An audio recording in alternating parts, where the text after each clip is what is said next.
Good morning, everyone, and welcome to our second annual virtual workshop series. Now, I'm Crystal Daly, and I'll be taking you through today's program. We do nothing without inviting the Lord's presence. And so I'm inviting you all to put yourselves in an attitude of prayer as we welcome the Lord for today's workshop. Most righteous and eternal Father, we thank you for your grace. We thank you that you're always present. You're not a God who is far from us. We thank you, Almighty God, that you're the God of truth. You're the God of knowledge. You're the God of excellence. And so, Lord, we invite you in this workshop today. We ask that you bless each presenter, and we ask that you touch the lives of each teacher who is represented here, heads of department and principals. We ask, O Lord, that you touch their lives and, Father, cause them to see and know that their work in their field is not merely work, but it is a ministry. It is a calling, and it is one of purpose, and it is one of significance. They are nation builders, Lord. Touch them and cause them to see this importance, Almighty God, that you have placed on them.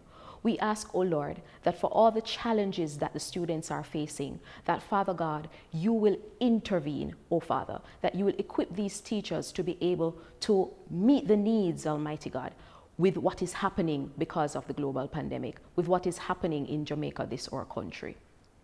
Lord, we thank you for what City and Guilds has been able to achieve here in Jamaica and the opportunities that are being afforded to the students for qualifications subsidized through the ministry. Lord God, may each child see these opportunities as your blessing, and Father, do not pass them up. Father God, we ask that wherever the students are, that you bring them in, Father.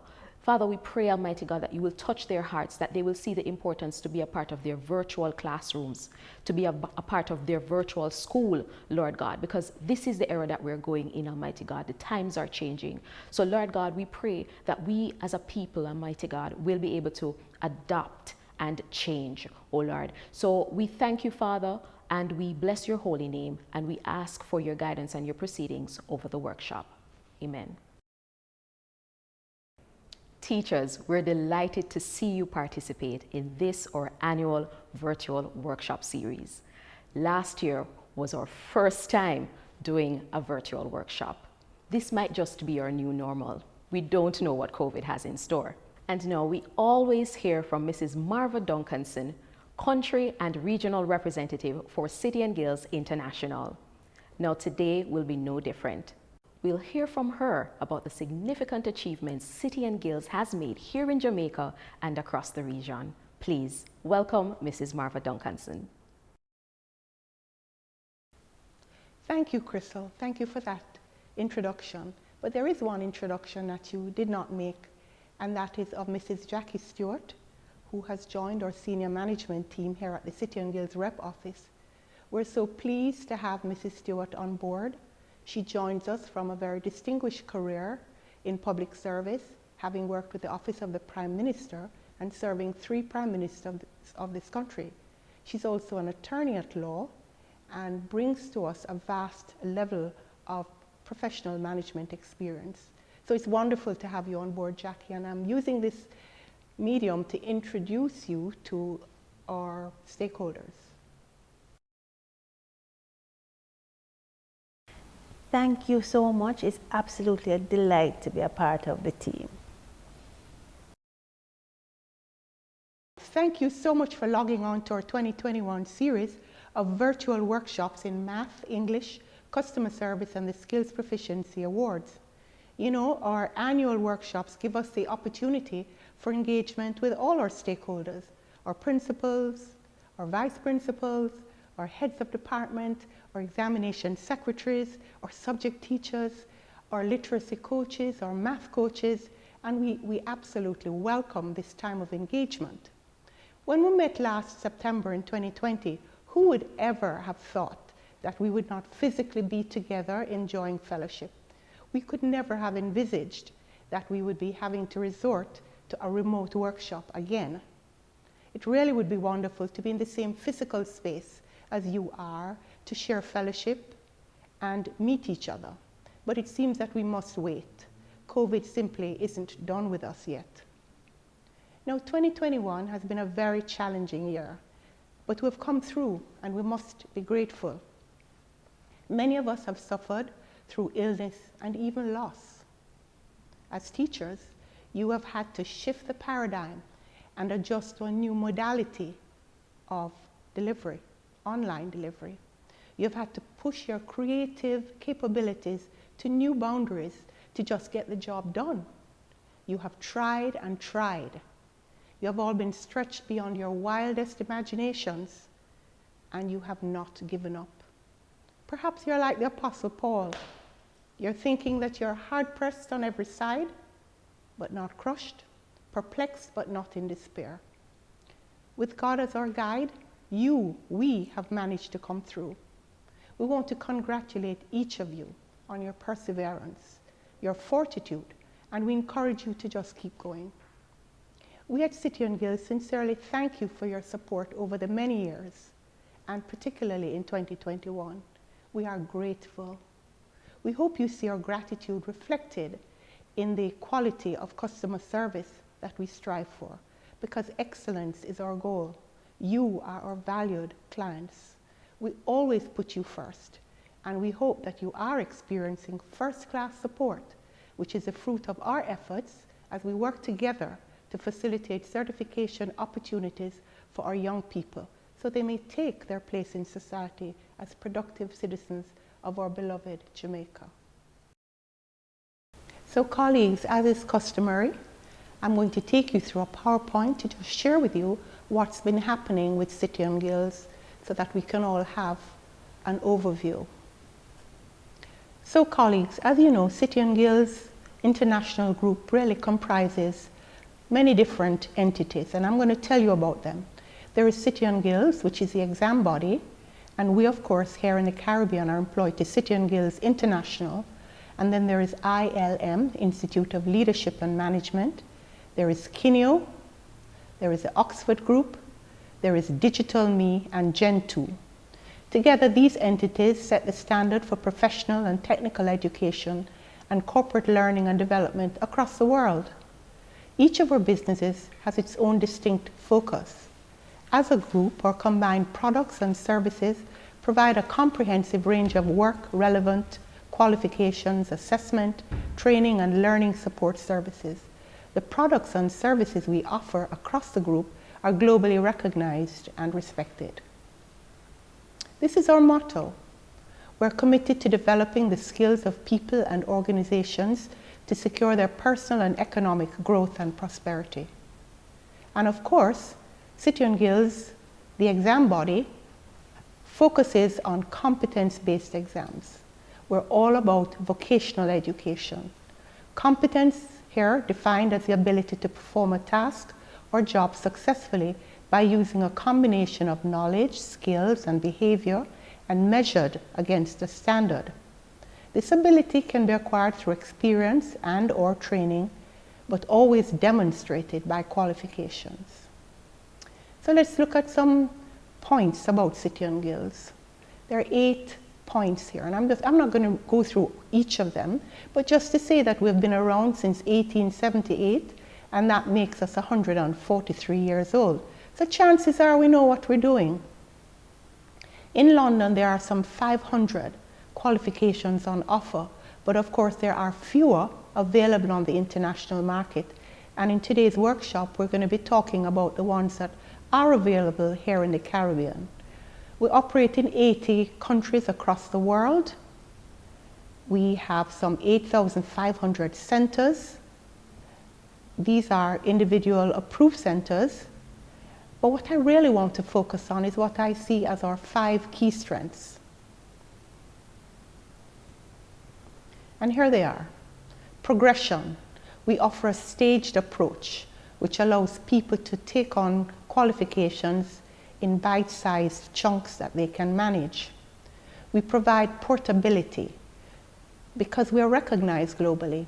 So learners, successful candidates can take their qualifications with them wherever life may find them.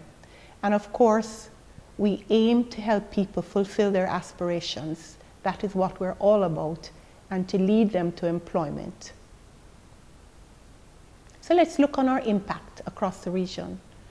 We are pleased to be the beneficiaries of a 10-year contract with the Ministry of Education, Youth and Information here in Jamaica for the delivery of qualifications in Math and English, the Skills Proficiency Awards, Customer Service and Engineering.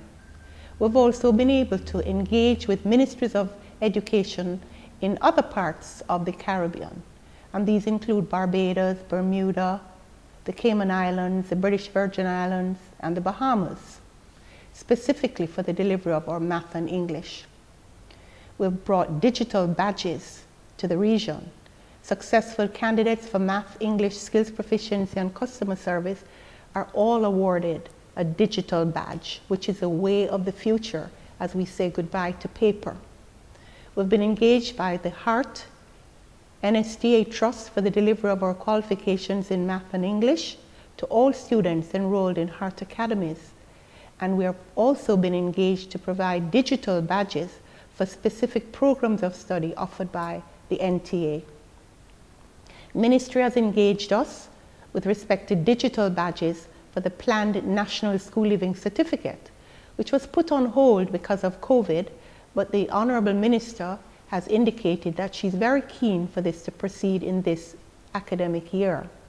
And we're pleased that we've been able to lend our brand by accrediting programs of study developed by 7 private training providers across the region, here in Jamaica, in the Bahamas, in Cayman Islands, and Trinidad.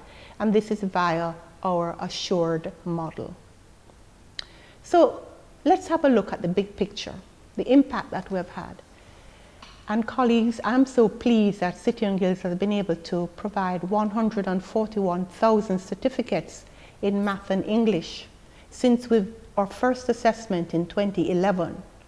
And the 21 figures are, of course, included in this picture. So this year, in 2021, candidates in Jamaica achieved a 62% pass rate. There was no alteration to the Maths or English exam. Students wrote their exams on the 8th of August in 2021, and I'm pleased to say that the 62% who succeeded, who will be certified, they wrote an exam that was in no way abridged. And similarly in English, where we achieved a 69% pass rate. So as you look at the big picture, you see that notwithstanding the difficulties, the challenges in 2020 and 21, our students held their own with City and Guilds. Digital badging. As we emerge to a digital society, this is such an important aspect of what we do. And we're very pleased that we've been able to issue badges, digital badges, to candidates. And this commenced, of course, last year and continued this year. And we're looking forward in 2022 to saying goodbye to paper as we offer digital badges to successful candidates for Math, English, Customer Service, and the Skills Proficiency Awards. So how does this work? City and Guilds Digital Me, that's one of the companies to which I referred in an earlier slide, has an exclusive partnership with Credly. And Credly is a US-owned company, and they're the largest providers of blockchain technology globally. Very secured. So we foresee the future where students will have an exclusive site on which they will upload all their certification throughout life.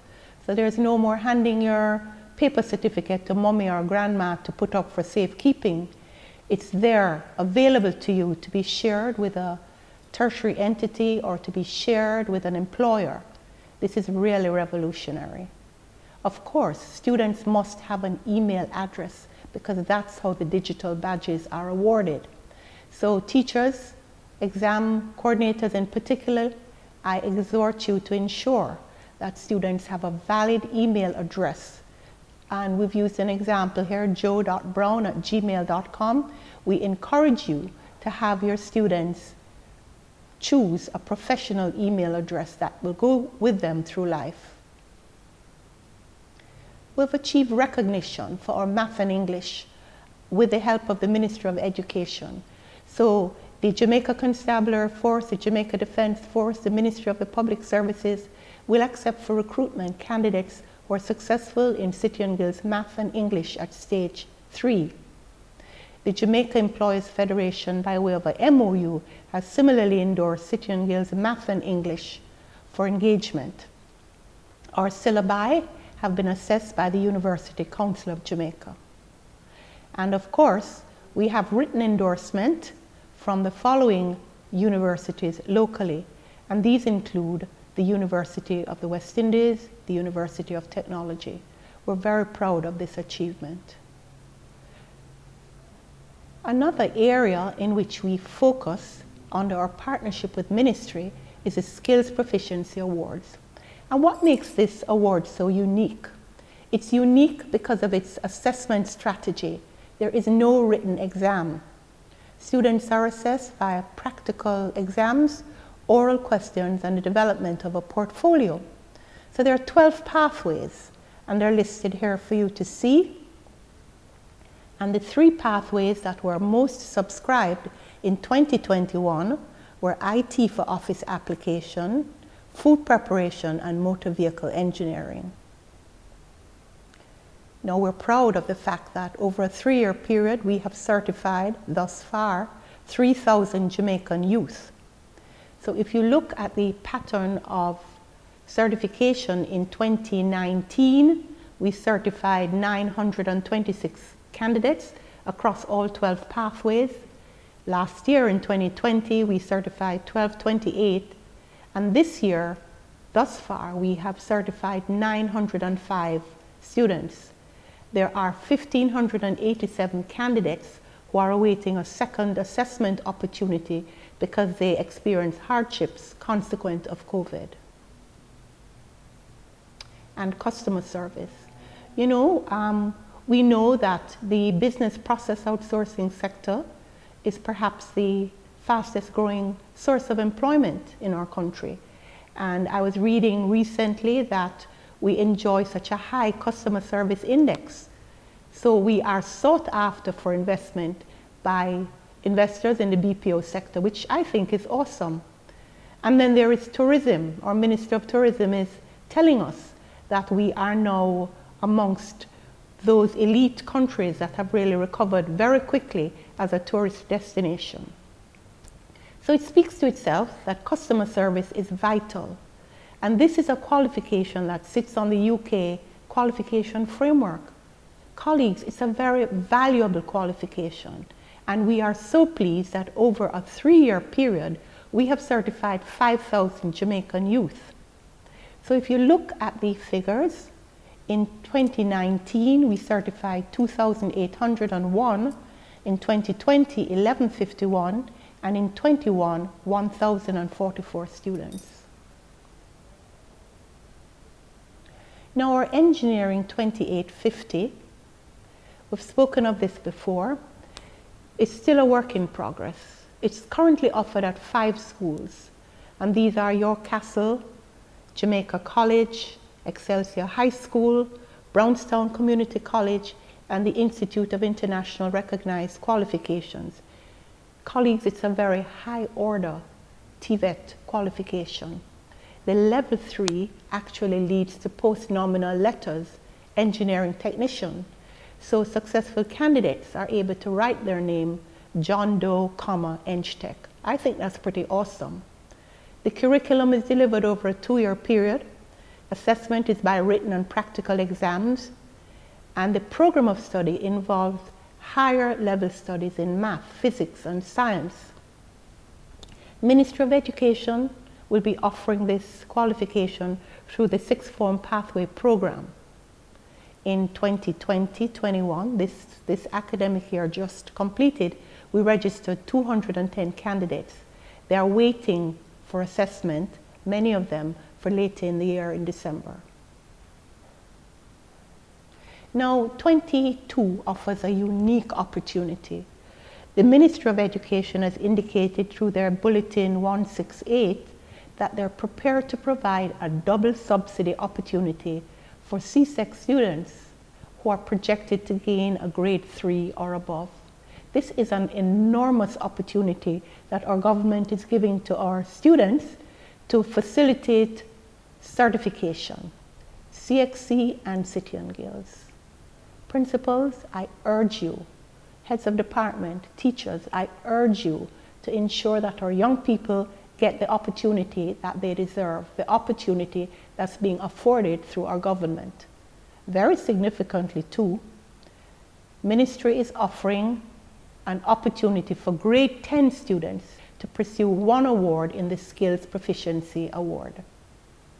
Now, we have just completed a series of town hall meetings, and these were supported very well by our regional offices. Each region facilitated a town hall meeting, and we engaged with exam secretaries, we engaged with some principals, and very significantly, we got awesome support from our regional directors and their teams in terms of outlining the registration process, particularly for City and Guilds Math and English.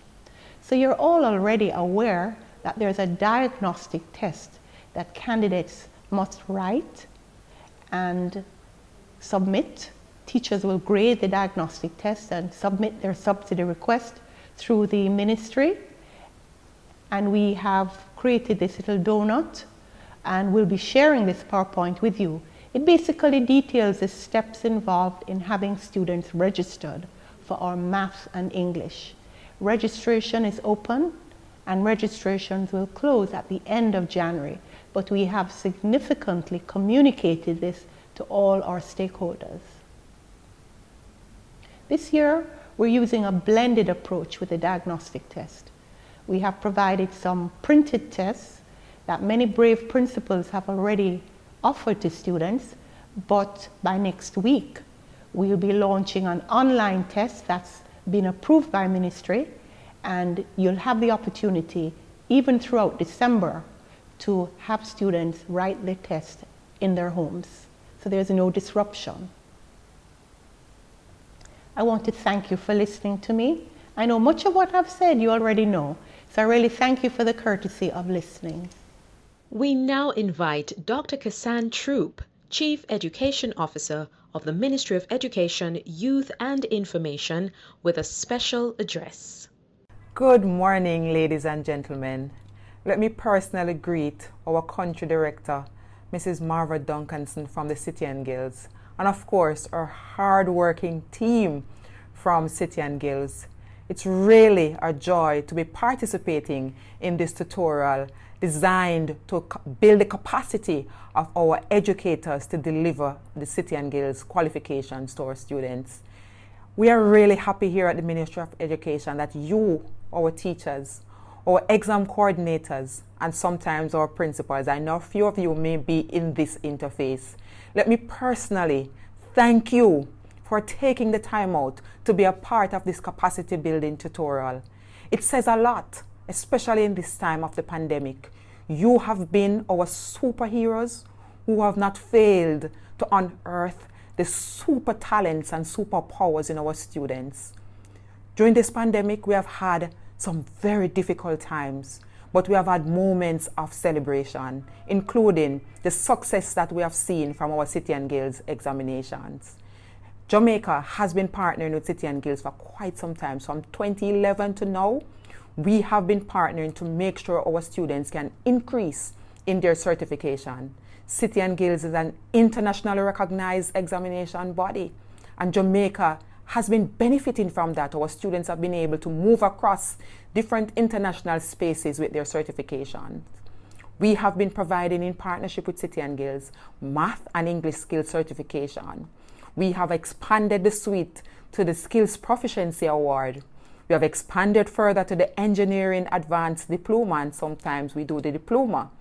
And of course, we have been doing the Customer Service Skills Training Program to respond to the global service sector and of course the hospitality sector. This is what education is. We have to be relevant and we have to provide opportunities for our boys and girls. Today, I'm in celebratory mode. We registered this year 22,000 students who benefited from the government subsidy to sit math and English skills at the City and Guilds. And I can tell you, we have 62% success rate for the English language and 69% success rate for math. What a celebration! especially in this time of the pandemic. And our students will again be given the opportunity to address the gaps occasioned by the difficulties of the pandemic. So ladies and gentlemen, I urge you at this tutorial workshop to take advantage of the training. You will be exposed again in some cases to what City and Guilds has to offer when it comes on to the registration for exam. You'll be taken through the diagnostic tools that are available. This year, City and Guilds has pivoted to, they have responded to the difficulties and now will take to you the diagnostic test in electronic form. So as teachers, you can administer the diagnostic tests manually as you normally do, or if you have the infrastructure and the capacity and willingness, you can take it into the virtual space. These are some new opportunities available to you this year, and we're encouraging you to make use of them. City and Guilds will also take you through online materials that are available to ensure the students have a chance at success. And as we discuss further and making sure that our students have opportunities, we have also made some changes. So we know in the education system that some of our students, and more so, they want to do the CSEC, math and English. But you know some of them may just be predicted, because you do your predictive grades for CSEC. These students may just be predicted to do math and English and perform at a grade 3 or even 4 in some cases. We have said here at the Ministry of Education in our Bulletin 169 that those students who you think may just perform at a grade 3 or 4 should be considered for the City and Guilds Stage 3 Maths and English to ensure that the boys and girls can leave our system certified in math and English, which you know are required for matriculation in higher studies. City and Guilds Stage 3 is acceptable for matriculation across 21 local universities for some programs here in Jamaica, including the University of the West Indies and UTech. City and Guilds Stage 3 is also acceptable for recruitment in the Ministries of the Public Service, in the Jamaica Defence Force, in the Jamaica Constabulary Force. So yes, ladies and gentlemen, this is not a second-class certification. This is high standard of skill development, demonstrating what students can do. It's workforce ready certification, and I want you to promote it in this way. At the end of the day, we have an obligation to ensure that our boys and our girls can exit the secondary level fully certified.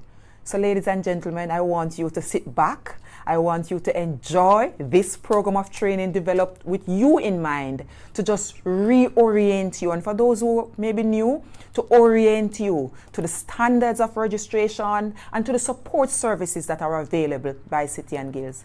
We here at the Ministry of Education are very happy that our boys and girls have this opportunity.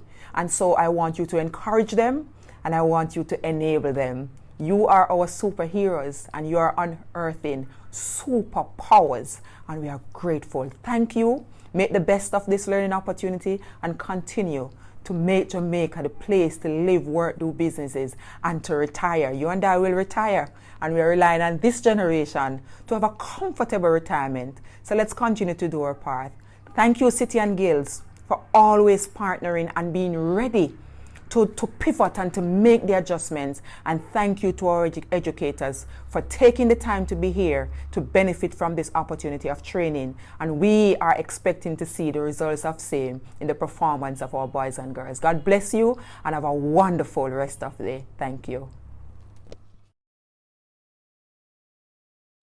Thank you for participating in our English Skills 3850 workshop. As is customary, we introduce our presenters to you before they share their information. First, I'd like to introduce Mrs. Carol Clark. She's actually Professor Carol Clark, former Vice President at the Michael College University. She's also the subject specialist for English and worked with our London team in creating the English curriculum. We're also going to introduce to you Miss Sylvia Bryan, former head of the language department at the Shortwood Teachers College. She's also our external verifier for English. Now, we're asking you, sit back, relax, and listen to what the presenters have to say.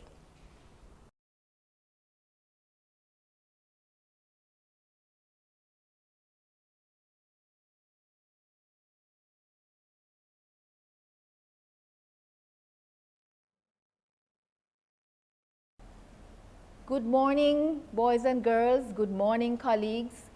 We thank you for being here today, and we hope that this workshop will be meaningful to all of you.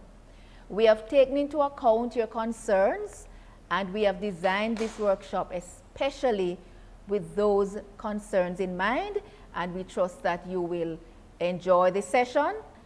Let us begin with some of our objectives and expectations. One of the first things we want to do is to ensure that all the participants are familiar with the format of the assessment, whether it is reading and writing or the speaking and listening. We'll also be addressing some of the weaknesses identified by the chief examiner in the recent exams, the 2021 reading and writing examination. We'll have assessors share approaches to specific speaking and listening assessment criteria. And interestingly, we'll also be sharing some strategies for the effective delivery of both certificates in the qualification.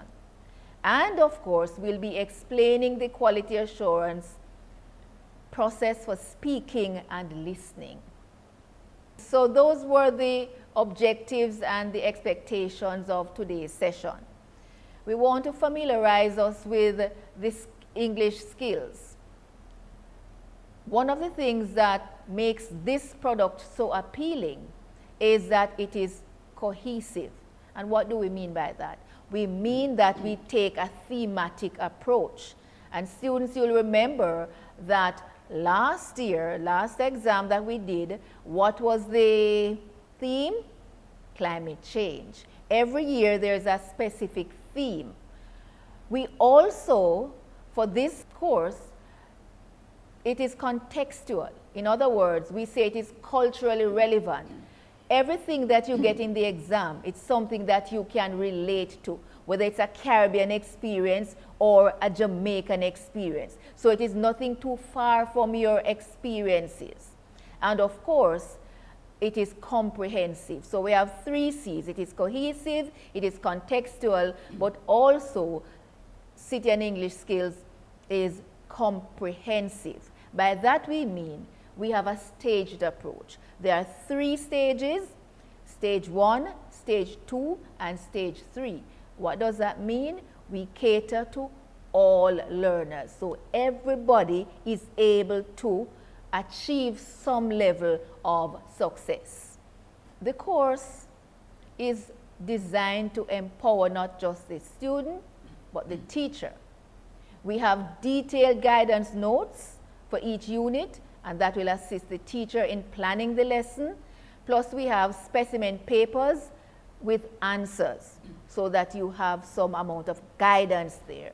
We also provide a diagnostic test, and that is what the teacher uses to select and determine whether you are a stage 1, a stage 2, or a stage 3. That is the guidance that the teacher will use to know where you go in terms of placement. In addition to that, the thematic approach allows the teacher to know in advance the area of concentration so that you're better able to do your research and build your vocabulary. Because when you get to the exam, everything that you'll be studying that particular year, that will be the focus of the exam. That will be the theme in the exam. There are 3 stages. This is an overview of the syllabus. Some of you may know this already, but we need still to remind ourselves. The reading and the writing, that is the traditional exam. That is externally marked. You come, you sit for 2 hours, and you do that exam. Then we have the speaking and listening. That is equivalent to what some people call the SBA. This is where the teacher, and it's within the school that you'll get your grade. And Ms. Bryan will tell you a lot more about that later on. In addition to that, you have in that exam 1 paper, 1 integrated and thematic assessment, and that will cover the reading and the writing. Every year we have a theme, as I said. You'll notice some X's here. This year we have not yet got the theme for the 2022 examinations, but as soon as we get that, the head office will let the teachers and yourself get it. And I would expect in another couple of weeks, we should be getting the theme, so you'll know how to prepare for the 2022 exam. Also, just as though we have this integrated reading and writing, the speaking and listening assessment is also integrated. And you will be engaging in listening tasks, group discussions, presentations, reflection, and evaluation. So that's just an overview of the syllabus. Now we're going into a little bit more detail. What does the English skill 3850 reading and writing assessment contain? In other words, what does the exam look like? How will you be tested? The paper is for 2 hours and it's one paper. You know that in some exams you have a paper 1 and a paper 2 and a paper 3. For the City and Guilds English, it is one paper. And the one paper, regardless of the stage, whether it is stage 1, stage 2, or stage 3, that paper is for 2 hours. But let us look at some differences in the stages. If we start at stage 1, there are 5 sections to that paper, and 6 units are covered, and your teachers will tell you more about that because the units are in the handbook that they have, which really is a syllabus. And in that examination, there's a combination of short answer, multiple choice, open-ended questions. And there is a writing task. We call that an extended writing task, whether it is a letter or a composition that you write.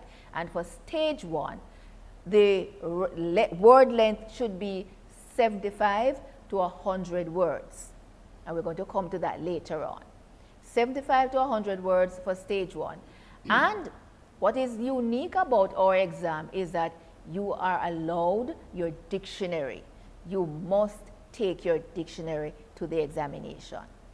For stage 2, there are 2 sections and 6 units are covered. The writing task is a little bit longer. It is 200 to 300 words. And again, the dictionary is encouraged, or thesaurus. For stage 3, same 2 hours for the exam. You're also allowed your dictionary, 2 sections, 6 units covered. But look at the writing task, the extended writing, it is 300 to 400 words. You need to take that into account. One of the main differences between the stages is the word length for the writing activity. A reminder as we go through the examination, you must, it's not that you're allowed the dictionary. You must take your dictionary because there's always at least one item for any stage, whether it is stage 1, stage 2, or stage 3, where you must use your dictionary. They ask you to use a dictionary to answer a particular question. All right? So bear that in mind. Let us look at stage 1. We're going to look briefly at the summary, the syllabus summary. What does stage 1 contain? And we're thinking now, let us imagine that you're facing the examination for stage 1. One of the differences between stage 1 and stage 2 and stage 3, there are actually 2 things that you'll see in a stage 1 paper that you will see in no other paper. You will see an activity, and we put that in red, that involves filling out a form. We'll get to that. And also, it's not here, but I'm telling you, there's another activity where you have to put words in alphabetical order. Now, this is stage 1. So you'll get a passage, and we call the passages are called documents. You know, just as though, and you need to understand that words in English can have many, many meanings. I know sometimes when you think about documents, we are thinking about passport and so on, and those official documents.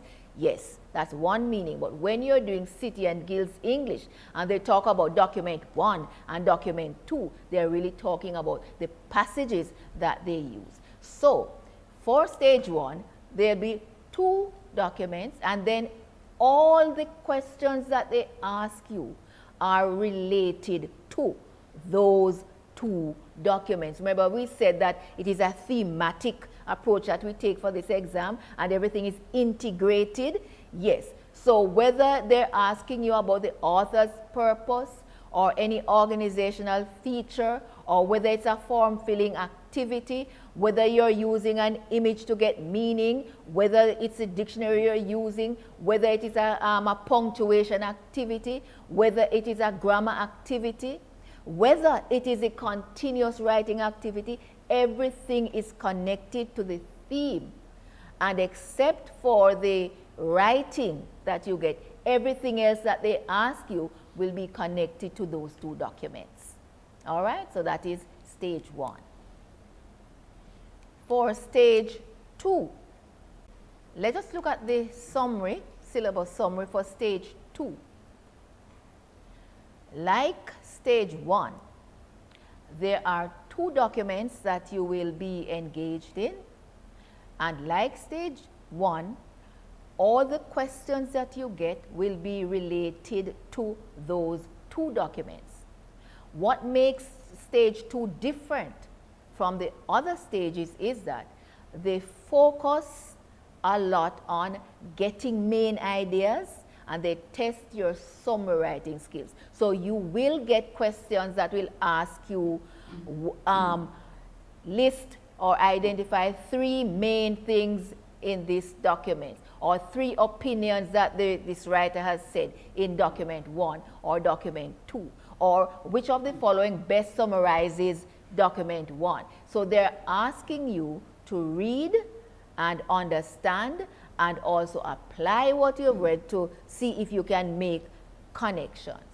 So there are other tasks, and all the tasks are connected to those 2 documents. Whether you're identifying the various types of informative discourse, whether you're using the understanding the functions or an image function in the document. And as I mentioned, they're testing your summary skills, they're testing organizational features. How is the material organized here? You also might get something on persuasive devices, and of course they test your vocabulary. And for the punctuation activity, capitalization, and they look at full stop, for instance, end stops they call them, whether they are full stops, question marks, or exclamation signs.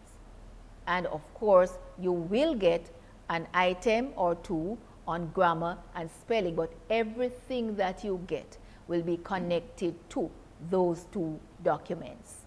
You will also, as in stage 1, do a writing activity, whether it is a letter, whether it's an article, but you will get something to write. I'm noticing that quite a few of the paper, the stage 2 extended writing activities have to do with writing letters and articles. Stage 3.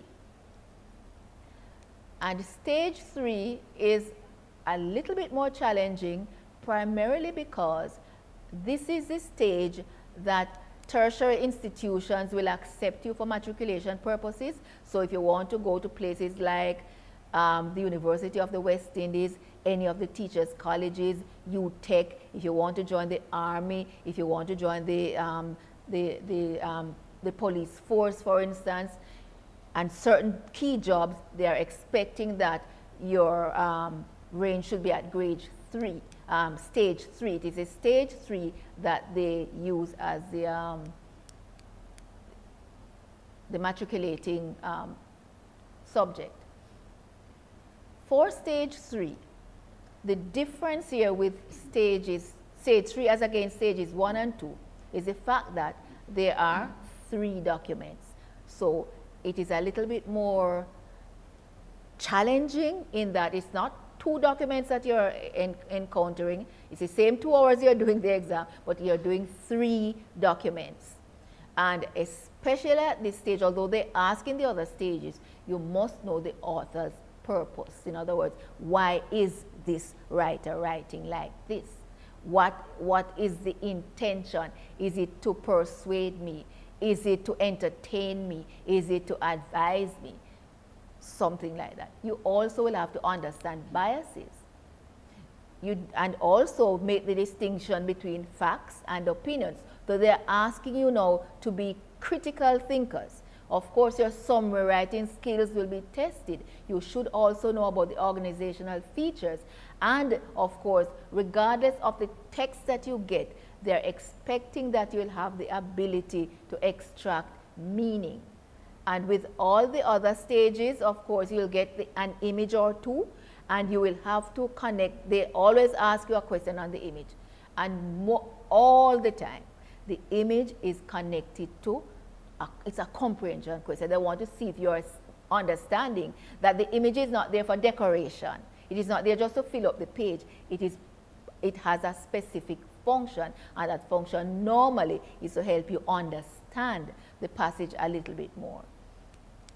Of course, vocabulary, and especially the use of synonyms, because they want to see how you're able to understand synonyms and antonyms and so on, roots and affixes. Capitalization also, you will always get something on that, and general punctuation, spelling and grammar.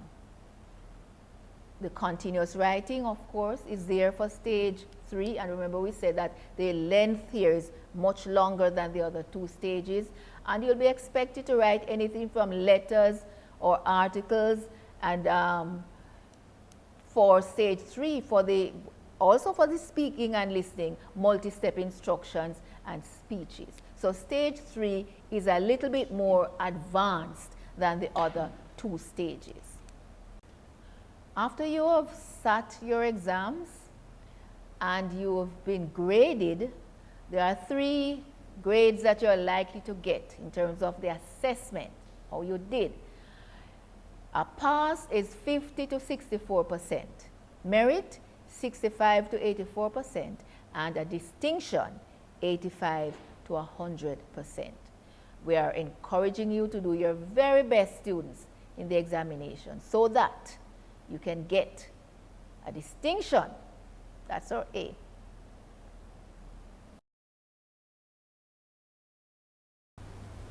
Let me also wish a pleasant morning and an enjoyable workshop to our students and teachers. I will not start with the syllabus, but we'll look at one of the activities for the stage 3 students. It's an activity which they have found challenging for some time. We have noticed that as we have visited different centers.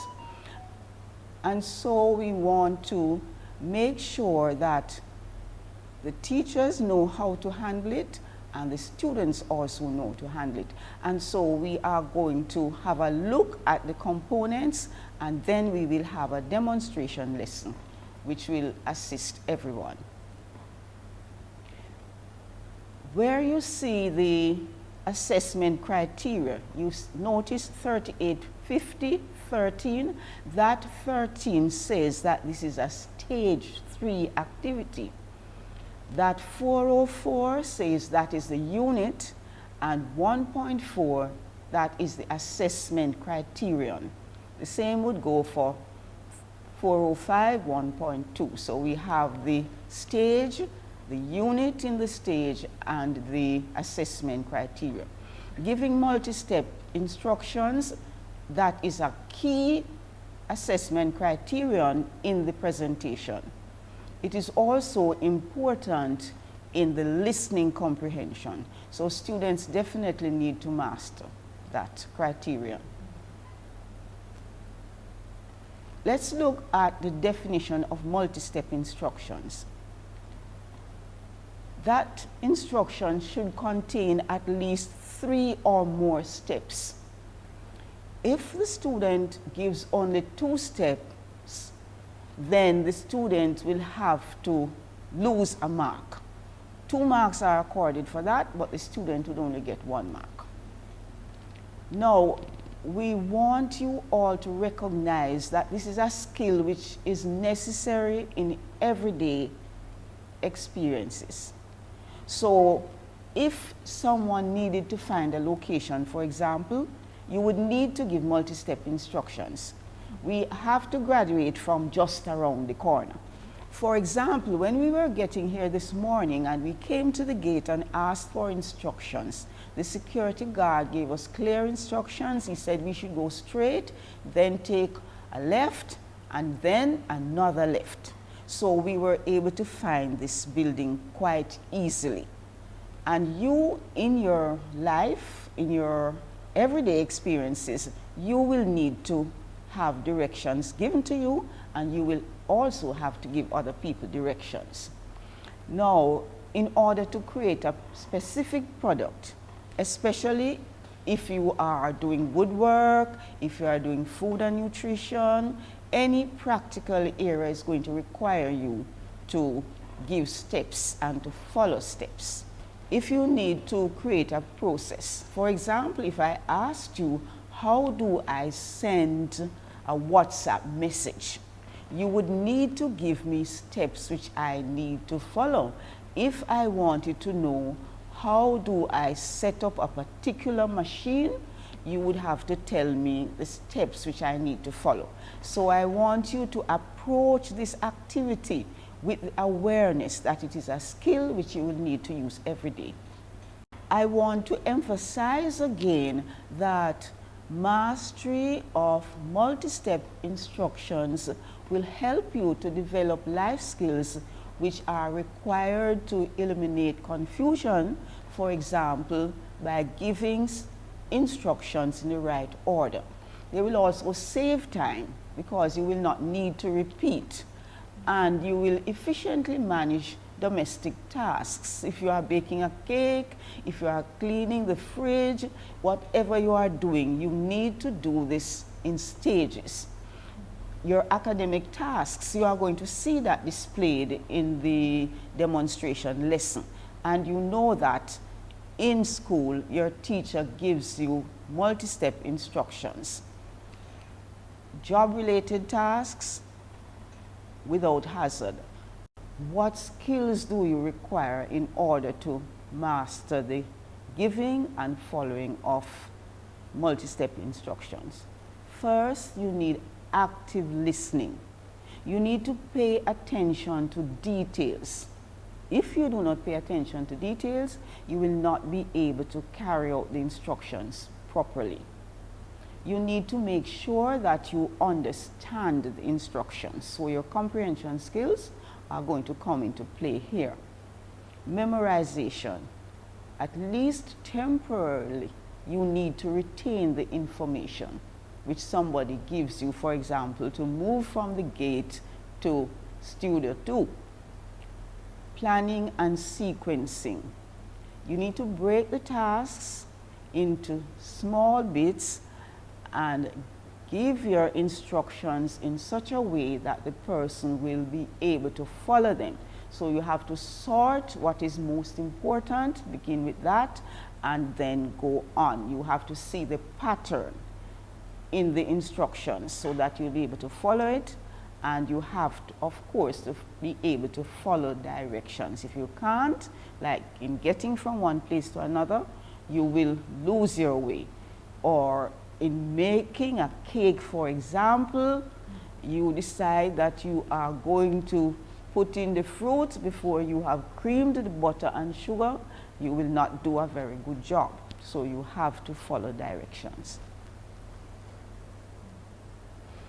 How can you ensure that you give the appropriate directions to someone to whom you are giving multi-step instructions? Here is a guide. Here are some cues.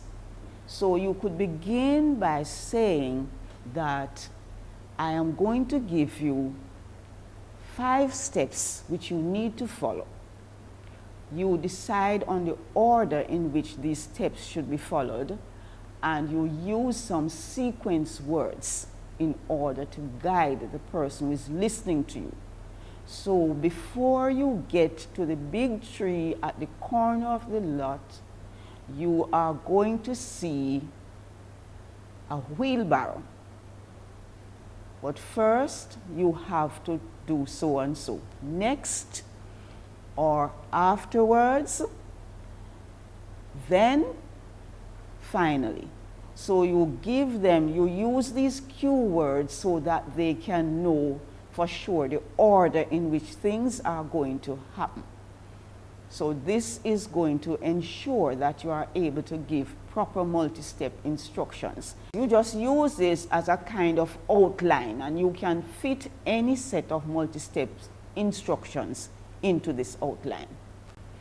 A picture is worth 1,000 words, and so you are going to see the instructions I was giving you encapsulated in a lesson on the presentation task, which is going to include multi-step instructions, both multi-step instructions given by students and multi-step instructions given to students.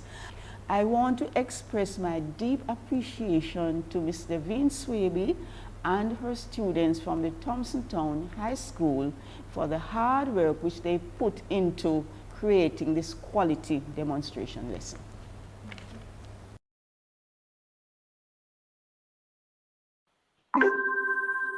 Pleasant morning, everyone. Welcome to today's lesson on giving and following multi-step instructions. I am Miss Swaby, head of the English department here at Thompsontown High School, and I'm also an internal verifier. Now, we have some persons here with us who are participating in this lesson. We have our acting principal, Mrs. Winsome Barnes. She's also our exams coordinator and internal verifier. Now, online, we have Miss Sylvia Bryan. She is the technical external quality assurer for City and Guilds English Skills 3850. We have two students who have volunteered to participate in this lesson. We have Miss Simonique Allison, can you wave? And we have Miss Brianna Baxter. They're both grade 11 students here at Thompsontown High School, and they will be sitting the stage 3 exam. Now let us look at our objectives for this lesson. By the end of the lesson, you should be able to, 1, explore the importance of giving and following multi-step instructions. 2, give multi-step instructions. 3, listen to and follow lengthy or multi-step instructions on a given topic. And 4, respond to criticism and criticize constructively. Now, students, in order for you to do well in your English skills stage 3 speaking and listening exam, there are certain assessment criteria that you must meet.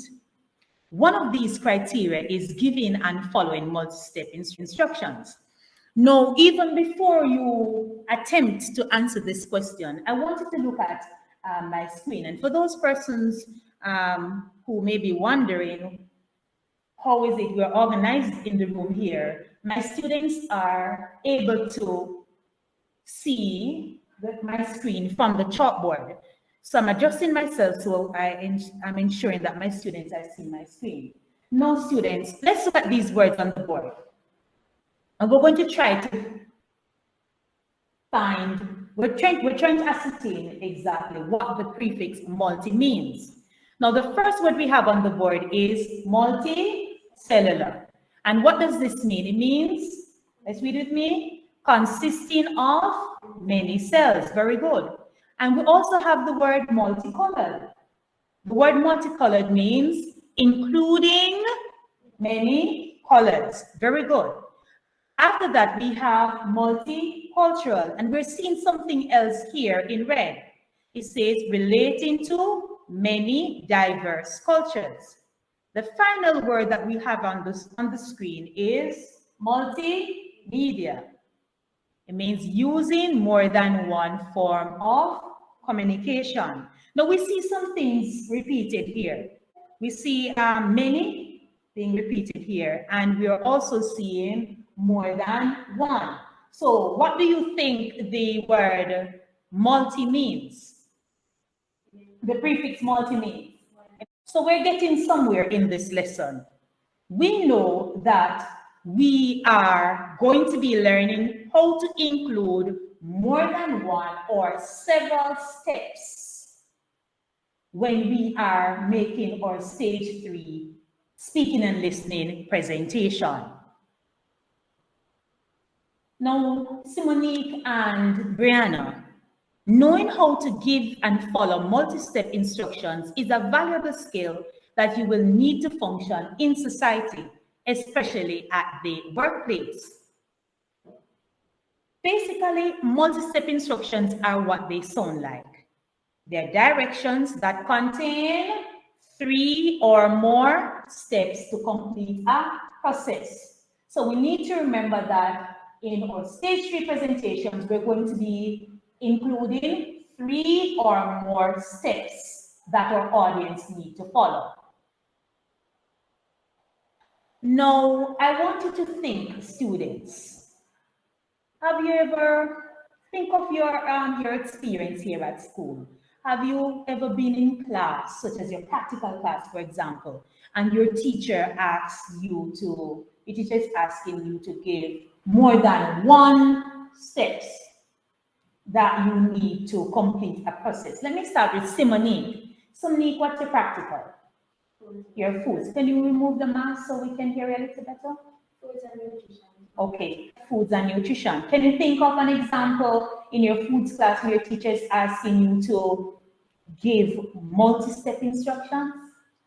Yes, for the time plan that we do in our SBAs, we basically have to write down step by step what we're going to do, how to make it. It's just like any multi-step. All right, thank you very much. Simonique is saying that for her practical class, she has to write a time plan, which, as you're saying, it has the steps that you will follow to complete your practical. Now, thank you very much for that. Now, in your everyday life, whether here at school or when you move on into the world of work, there may be different scenarios in which you are asked to give multi-step instructions. You may be asked to share your favorite recipe with a friend, and Simonique will tell you that when you're sharing a recipe, you include, what are some of the things you would include? The steps of, you're going to give the ingredients, and then you're going to give the sequence in combining them. And then you're going to be giving the final step that they should take. Now, Monique's mom, for example, may need to give directions to a taxi company for pickup. When you move on to the world of work, you may be asked to create a product at your workplace. And in the world of work, this is critical. You will always, wherever you're working, once there are machines there, you will be given some steps to follow in order to use this machine safely and avoid accidents. Now, students, whatever the reason for giving multi-step instructions, ensure that they are clear, concise, and easy to follow. Now, I have on the screen 5 steps that society needs to take to defeat climate change. Now, you will notice that the steps are numbered, so it's easy to follow. Number 1, what's step 1? We have this word. What's that number 1? We have commitment. Number 2, participation. Number 3, healthy habits. Number 4, environmental awareness. And the last step they have is efficiency and innovation. Now, students, I want you to look at the 3rd step. And what's the 3rd step? Healthy habits. I'm going to ask you to pull on your mask a little bit so we can hear you a little clearer. The 3rd step is healthy habits. I want you to answer this question. You have been doing your research since last week because I gave you an assignment. How does eating less meat, such as beef, for example, reduce the effects of climate change? Well, Miss, as you know, the forest has to be cut down for farms to be made to rear these animals. Yes. And when they pass the feces, this gas is released in the atmosphere called Methane. So, and it's dangerous for the birds. so you're saying that basically trees have to be cut down to create these large farms, and the feces from these animals release a special gas called methane, which damages the environment. Very good. Now, I'm going to be sharing some tips for generating multi-step instructions. You're going to begin with a lead sentence. After you've decided on the number of steps, you're going to create a lead sentence. Now, let's look at the example that's on the board. Let's read with me, please. After 3, 1, 2, 3. Ladies and gentlemen, I will share 4 simple steps that young people can follow in order to reduce the effects of climate change in Jamaica. So this is our lead sentence. After that, you're going to decide on the order to be followed in doing them. You're going to be using some sequence words. So when we're going to start, we can use the word, we're going to start with before or first. Now, after that, we're going to follow with next or after, afterwards, then. And the final step, we're going to say finally, so and so. Now, let us practice. This is the exciting part. Last week, you were introduced to the City and Guilds English Skills Stage 3 Speaking and Listening exam. You were given an assignment. Activity 1 to be specific. And we remember that activity 1 has to do with your presentation and activity 2 has to do with your group discussion.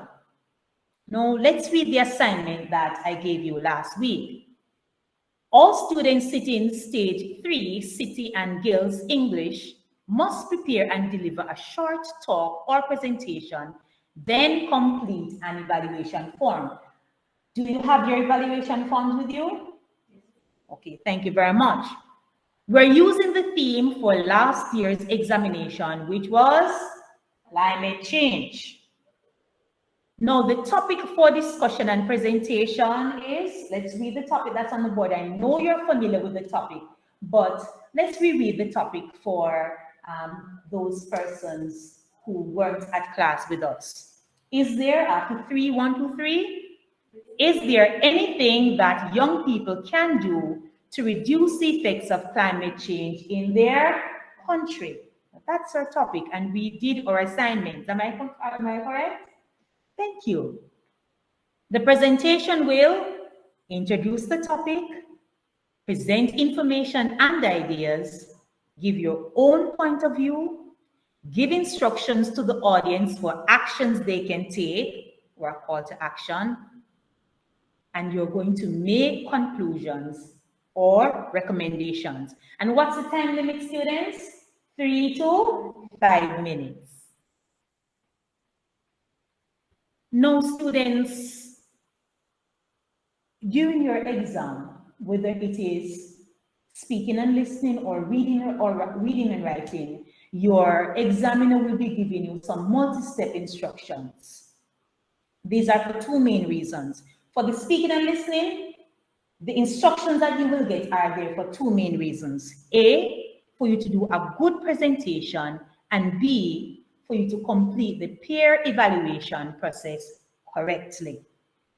And we all know what the reading and writing exam is like. You're in a regular exam sitting, and invigilator is there, and the invigilator will be giving you some multi-step instructions for you to follow. Write your name on the paper, do not turn over, and so on.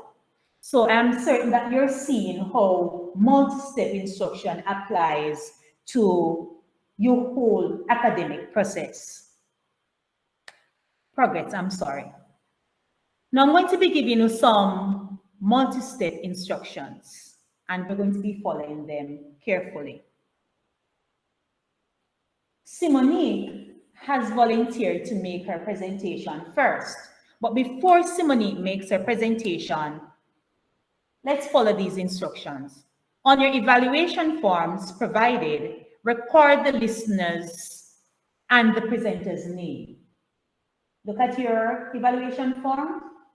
Have you recorded listener's name, presenter's name? Simonique is going first. Brianna, have you recorded? Okay, thank you.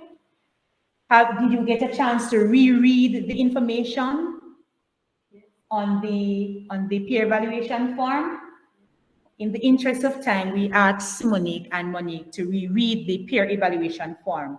Now, step 3, I'm going to ask Simonique to stand at the podium. Brianna, we're at step 3. While Simonique is making her presentation, I want you to listen actively. And at the end of her presentation, you're going to ask her at least 2 questions based on the information that she gave us in her presentation. How many questions? At least 2. No, I'm not going to move on to step 5 as yet. I'm going to stop presenting my screen a little so that we are able to see Simonique. Are you ready to begin, Simonique? Go ahead. I'll begin. A teenage girl from Sweden named Greta Thunberg has become the world-famous face of the climate strike movement, rallying thousands of teenagers to join the fight against climate change. And she's far from being alone. Good afternoon, ladies and gentlemen. I'm Simonique Collison, a grade 11 student at the Thompson High School, sitting the City and Guilds English exam as grade 3. And today, I'm here to make a short presentation on the topic, is there anything that young people can do to reduce the effects of climate change in their country? I strongly believe that there is a lot that young people can do to reduce the effects of climate change. Ladies and gentlemen, the key to fighting climate change is being informed about what exactly is climate change has affected the country we live, as well as the world at large. Scientists have observed that overall, Earth is getting warm. In fact, many of the warmest on record have occurred over the past 20 years. This rise in global temperature is also known as global warming. Ladies and gentlemen, why is the Earth getting warmer? According to NASA's website, some of the gases on Earth's atmosphere traps heat from the sun, like the glass roof and walls of a greenhouse. These greenhouse gases keep the Earth warm enough for us to live on, but human activities such as the destruction of forests and burning fossil fuels can create extra greenhouse gases, leading to a warmer Earth. Also, on NASA's website, Climate Change for Kids, describe climate change as a change in the typical weather for regions such as the annual temperatures, as well as the amount of rainfall over a long period of time. Increasing rainfalls events, increased incidence of vector-borne and waterborne diseases already endemic to the country. How does climate change affect Jamaica negatively? According to the USSAID, on their website, Climate change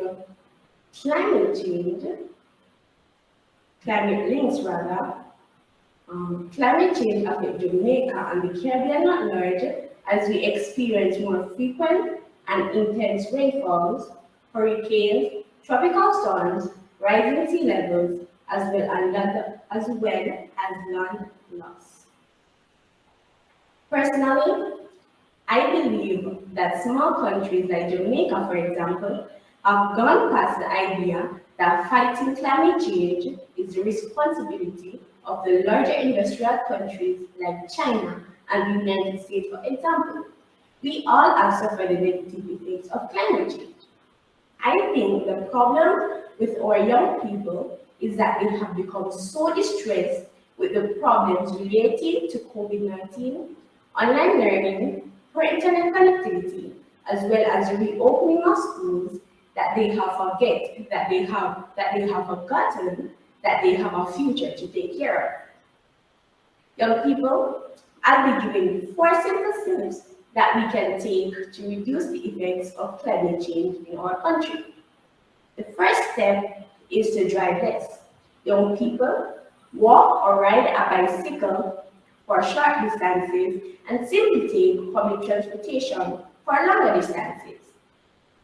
The second step we can take is to conserve water. It takes a lot of energy to pump, heat, and treat water. In fact, this takes up almost 3% of the United States total energy consumption. Young people, we can conserve water at home by following these steps that I listed. 1. Turn off the pipes while brushing your teeth. 2. Report leaking toilets and sinks to parents immediately. 3. Run the washing machine only with a full door. 4. Water plants in the cooler parts of the day, preferably early mornings. The third step we can take to reduce the effect of climate change is to conserve electricity. Young people, reducing the amount of energy you use reduces the demand for fossil fuels, in turn lowering the levels of carbon dioxide released in the atmosphere. We can conserve electricity by following the simple steps. And that is again. 1. Unplug appliances that are not being used. 2. Turn off the lights when leaving the room. 3. Do not leave the fridge door open for long. 4. Do not use the television set as radio. Turn off when no one's watching. The final step we can take to reduce the effects of climate change is to spread the word. Young people, we are all experts in using social media, sending messages and videos on various social media platforms like Facebook, WhatsApp, Instagram, and YouTube about climate change.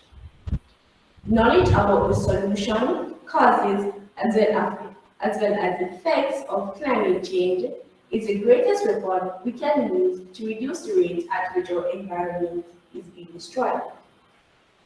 Ladies and gentlemen, there is no single solution for climate change. However, young people can help reduce the effects of climate change by driving less, conserving water as well as electricity, and spreading the word. Young people, we are the future. Let us come together and fight climate change now. Thank you.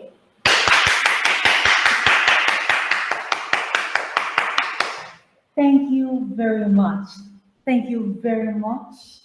I'm certain that you put a lot of effort in preparing and delivering that presentation. Thank you very much.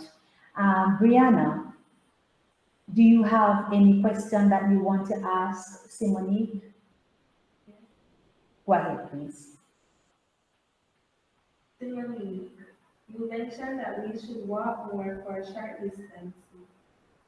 How safe is it for young girls to walk to school?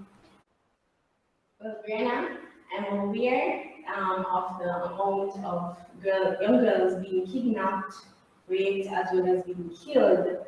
However, we can start by contacting your friends from your neighborhood, as well as classmates from the same school, and their parents, and arranging a meeting time for you guys to walk in groups to come to school.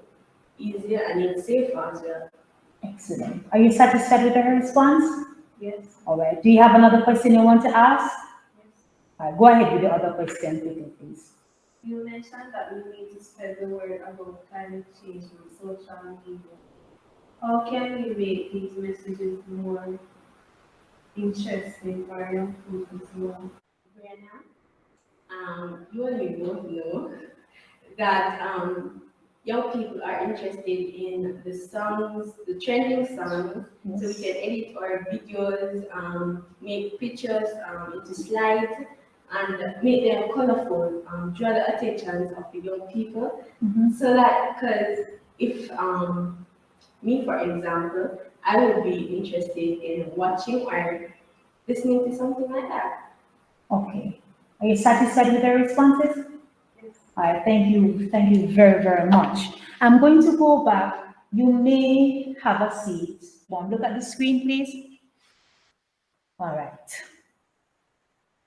Simonique made her presentation. The next step is for you to complete this form. Did Simonique speak with confidence? Remember that 1 means excellent, 2 very good, 3 good. I don't think we would be going down into 4 and 5, which has to do with satisfactory and poor. So did she speak with confidence? Decide if you're giving her 1, 2, or 3. Remember, 1 is excellent, 2 very good, 3 good. All right, you've marked your response. Was her information sequenced? I remember she started off by giving us the definition for climate change, causes, effects, and then she went on to give us 4 steps that we can follow in order for 4 steps that young people can follow to reduce climate change. And each step has different steps that you could follow. For example, she mentioned spreading the word, and she gave different steps that young people can follow in order to spread messages about climate change. So decide if you are going to give her a 1, 2, or 3. You've done that? Did she give clear explanations? Please remember that each she gave us credible sources of authority, she gave us examples, and for each multi-step instruction, she gave us different steps that we can follow. So give her a grade here for clear explanations. Can I move on? All right, next step, adapted contributions. How well did Simonique adapt her contribution in response to your questions? Please remember that she prepared a script, she did her research, she made notes, she made her presentation, but you asked her questions based on what she said. How well did she adapt her contribution? How well did she respond to your questions? She didn't just repeat her notes in answering your question. She adapted her contribution, she responded, and decide whether or not she was speaking as if she's addressing a group of young people. Did she make an attempt to speak in standard English? Give her a 1, 2, or 3. Did she support her opinions with evidence? Remember, she quoted from an article from USAID. Assist me again. I'm trying to find my notes. She also quoted from climate change from the NASA's website and so on. And she also gave us examples for each point that she made. So supported opinions with evidence, 1 or 2. Responded to questions. How well did she respond to your questions?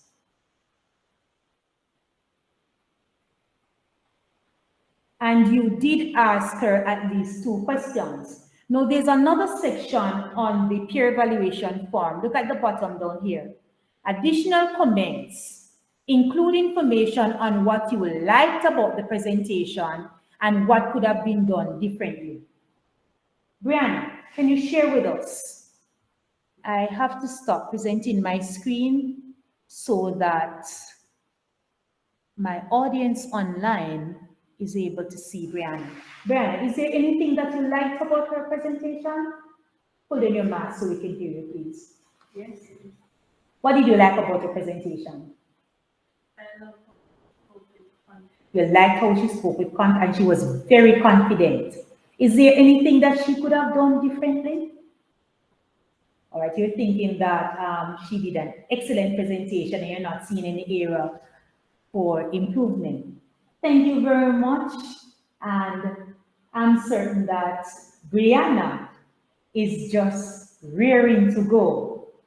So I'm not going to go back to my screen because we're going to follow the same process with Brianna. Brianna, it's now your turn to make your presentation. So Monique, your task now is to listen to Brianna. We're going to be listening for at least 3 multi-step instructions, and you're going to be asking her at least 2 questions. Go ahead, Brianna. Several roads across the country blocked due to major flooding. Drought hit. Farmers fear the coming floods. Jamaicans urged to brace for high temperatures. Severe weather alerts across the island. These are a few news headlines which drive fear in our Jamaicans in recent years, especially in 2021. Ladies and gentlemen, my name is Brianna Baxter, a grade 11 student at the Fountain High School, sitting the City and Guilds English Skills exam at stage 3. Today I will be making a short presentation on the topic. Is there anything that young people can do to reduce the effects of climate change in their country? Ladies and gentlemen, what exactly is climate change? According to the National Geographic Resource Library, climate change is a long-term shift in global or regional climate patterns. Basically, humans do a lot of things to cause gases such as carbon dioxide and methane to increase in the atmosphere, causing a greenhouse effect. The Jamaica Information Service article dated May 8, 2018, stated that these are some of the ways in which climate change has affected us here in Jamaica. More severe hurricanes, increase in heavy rainfall, longer periods of drought, and erosion of the shoreline. Ladies and gentlemen, I strongly believe that many of us Jamaicans don't know our own contribution to climate change.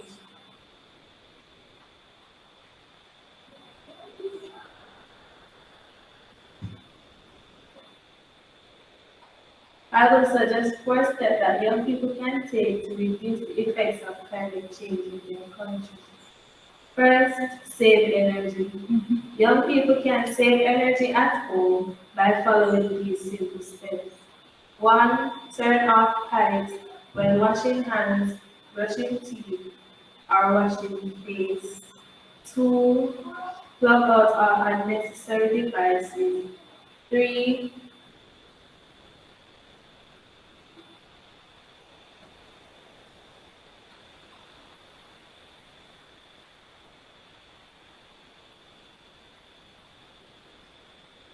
Turn off unnecessary devices. 4. Use natural lighting instead of switching on a bulb. The second step that young people can take to reduce the effects of climate change is to reuse, reduce, repair, and recycle. Young people can sell plastic and glass bottles to community shops.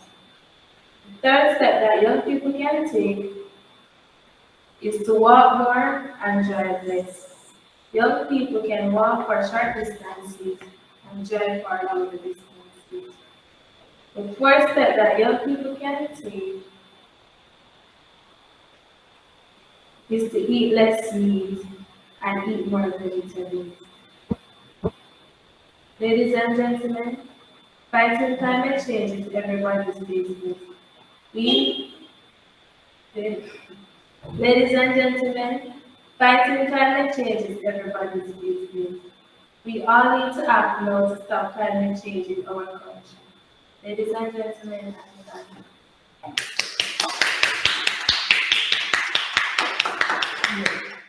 Thank you very much, Brianna. Simonique, now that Brianna has done her presentation, do you have any questions that you wish to ask? Yes, ma'am. Brenna, you mentioned that we should eat less meat and more vegetables. But what if I don't want to eat vegetables? Well, your parents could go on YouTube and find videos and ways in which they could make vegetables into more deliciously or plant-based foods. Thank you. Brenna, you suggested that we recycle bottles.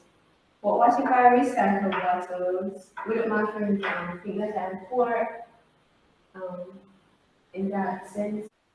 Selling bottles would not necessarily mean that you're poor, but it would be about what is best for the community, and also you would encourage your friends to do it as well, so that we can all come together to fight climate change.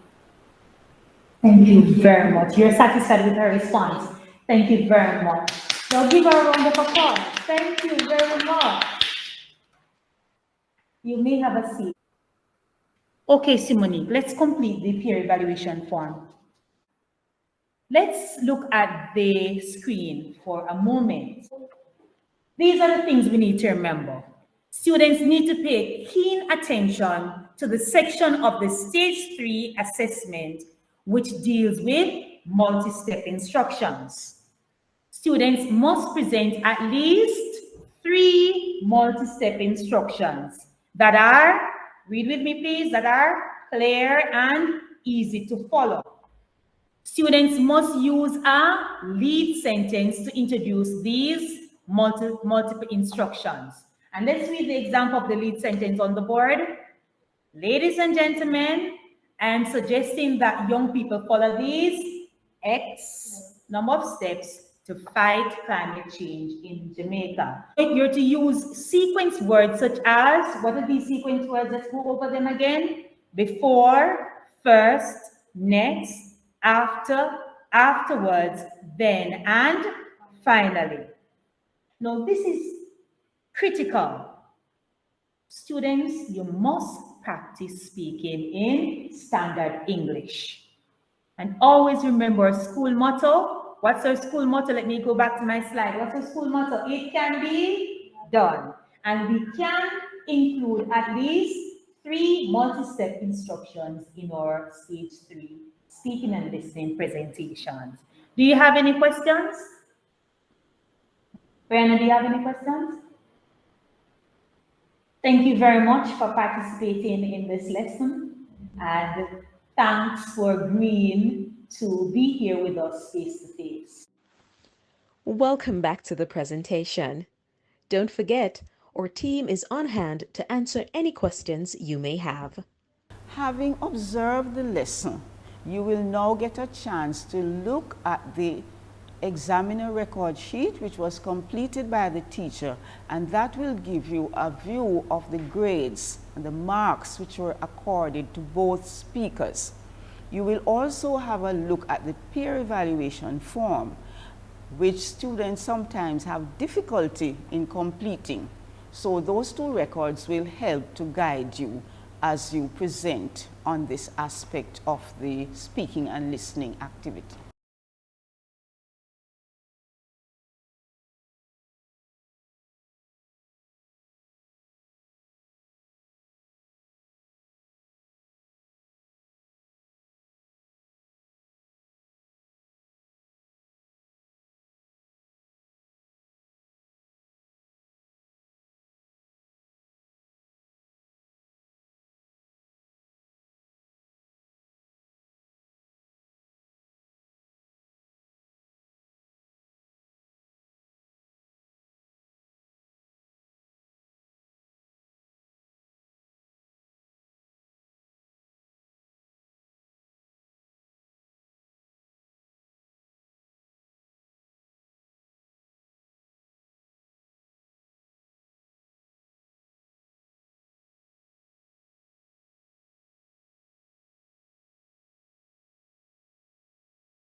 Students and teachers, we just heard the presentation on speaking and listening. We're switching gears. We're back now to reading and writing.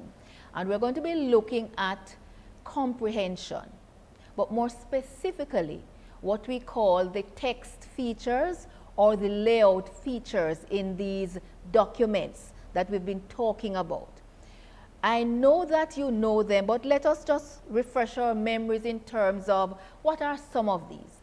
When we see headlines and headings and titles and topics, subheadings, subtitles, subtopics, uppercase like caps, capital letters, images, pictures, photographs, graphics, colors, shading, caption, labels, boxes, borders, even paragraphs, how they are structured, how they are laid out on the page, bold text, the font sizes, for instance, the bullets and the bullet points, and even the spacing between the words and underlining. All of these are layout features, they are text features, they are in the writing, in the documents for a specific purpose. And as we mentioned earlier, the purpose is not decorative.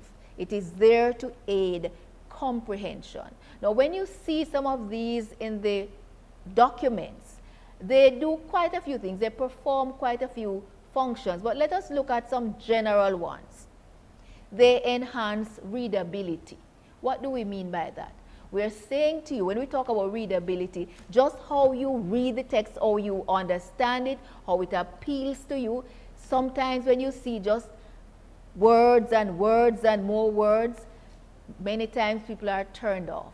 So when you have these other things that will make you more engaged, will appeal to your eyes especially, whether it is the font size, whether it is the color, whether it is how the words are bolded, whether it is the headline that is used or the subheadings. All of these things help to make the passage a little bit more understandable. Also, if these are used well, you can get the main idea of a document by just looking sometimes at the headings, the subheadings, looking at the bullet points, for instance. And also, you're able to summarize based on some of these key ideas that you see there.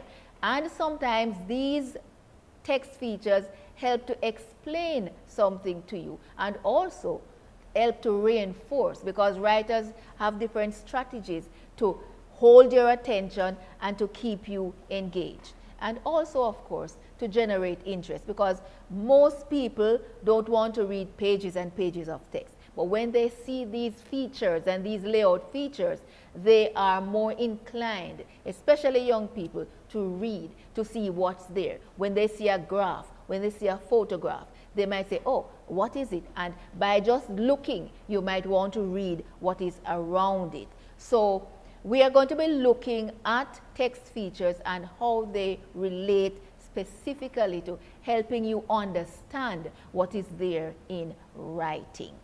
I listed quite a few earlier, but we're going to be looking today at two. We're going to be looking at subheadings and bullet points. And as we mentioned, these are comprehension strategies. They help you to locate ideas, to summarize points, to assist in determining the type of document, because remember that you always get a question on what kind of document is this. And also, they'll ask you about the writer's purpose. What is the intention in preparing this? And you also have to be able to answer that. We are going to show you an example of a document and how subheadings and bullet points are used. So you will see how you want to see the correlationship between the text features and the document itself. So let us now look at one of the mock exam pieces. The document that you see mounted, let us just look at what we have in red in terms of the subheadings. I'll read for you. What our book expert Devon Wright thinks. The other one, what did I enjoy about the book? Next, each chapter. Then one issue. Then having learned that. And if you even go further to the heading itself, the 5 C's of Communication by Thomas Sharp, and it gives you the publisher, published by so and so, so you get that. When you look at the subheadings, if you just read the subheadings, you should get an idea that this is about a particular book. And in fact, there's a question on the exam paper that asks you about which type of document is it. Now, by looking at the subheadings and seeing cues like what our book expert Devon Wright says, that is the first subheading, that should give you an idea that we are talking about a book. And then further down, another subheading says, each chapter. So these are cues that you can use to understand. And also, when you're reading through the documents, even before reading thoroughly, if you glance at the subheadings, that should give you an idea. Now let us look at how the bullets work. What did I enjoy about the book? That's the subheading. Then you have the line, the 5 C's of Communication manages to squeeze a lot of information in only 5 chapters. So we know that the book has 5 chapters, but notice we have the bullet points with all 5. Be clear, that's one bullet. Think creatively, check content, make connections, learn courtesy. We see the C's there, clear, creativity, content, connections, courtesy. The 5 C's are there.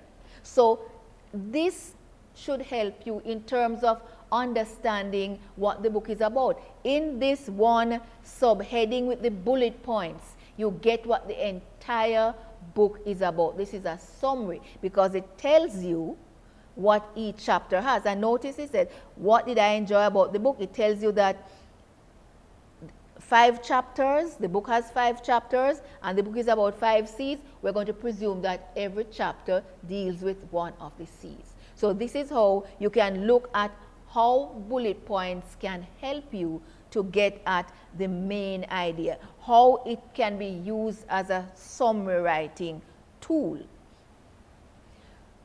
Also, if you look at the document, there are other things that are there that will help you.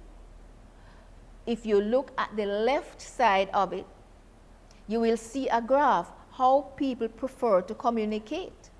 You'll also see another subheading, what other readers said. So even if you missed what was on one side, by the time you look at the other side, you will see that other readers are making comments. That means we are presuming that they would have read the book and they are giving their own views. They are giving a review.